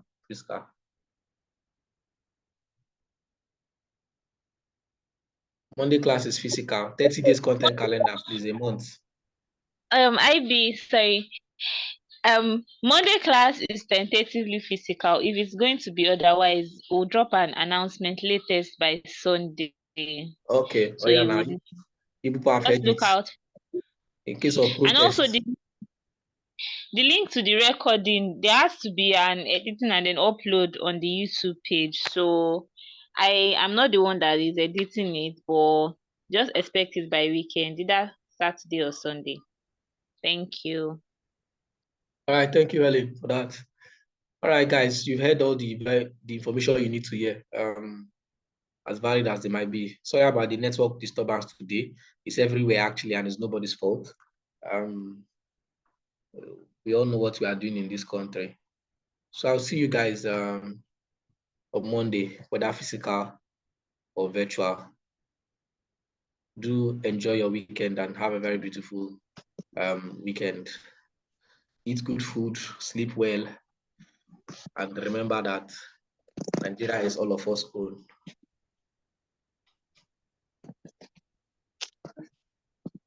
All right, guys. Enjoy yourselves. Bye.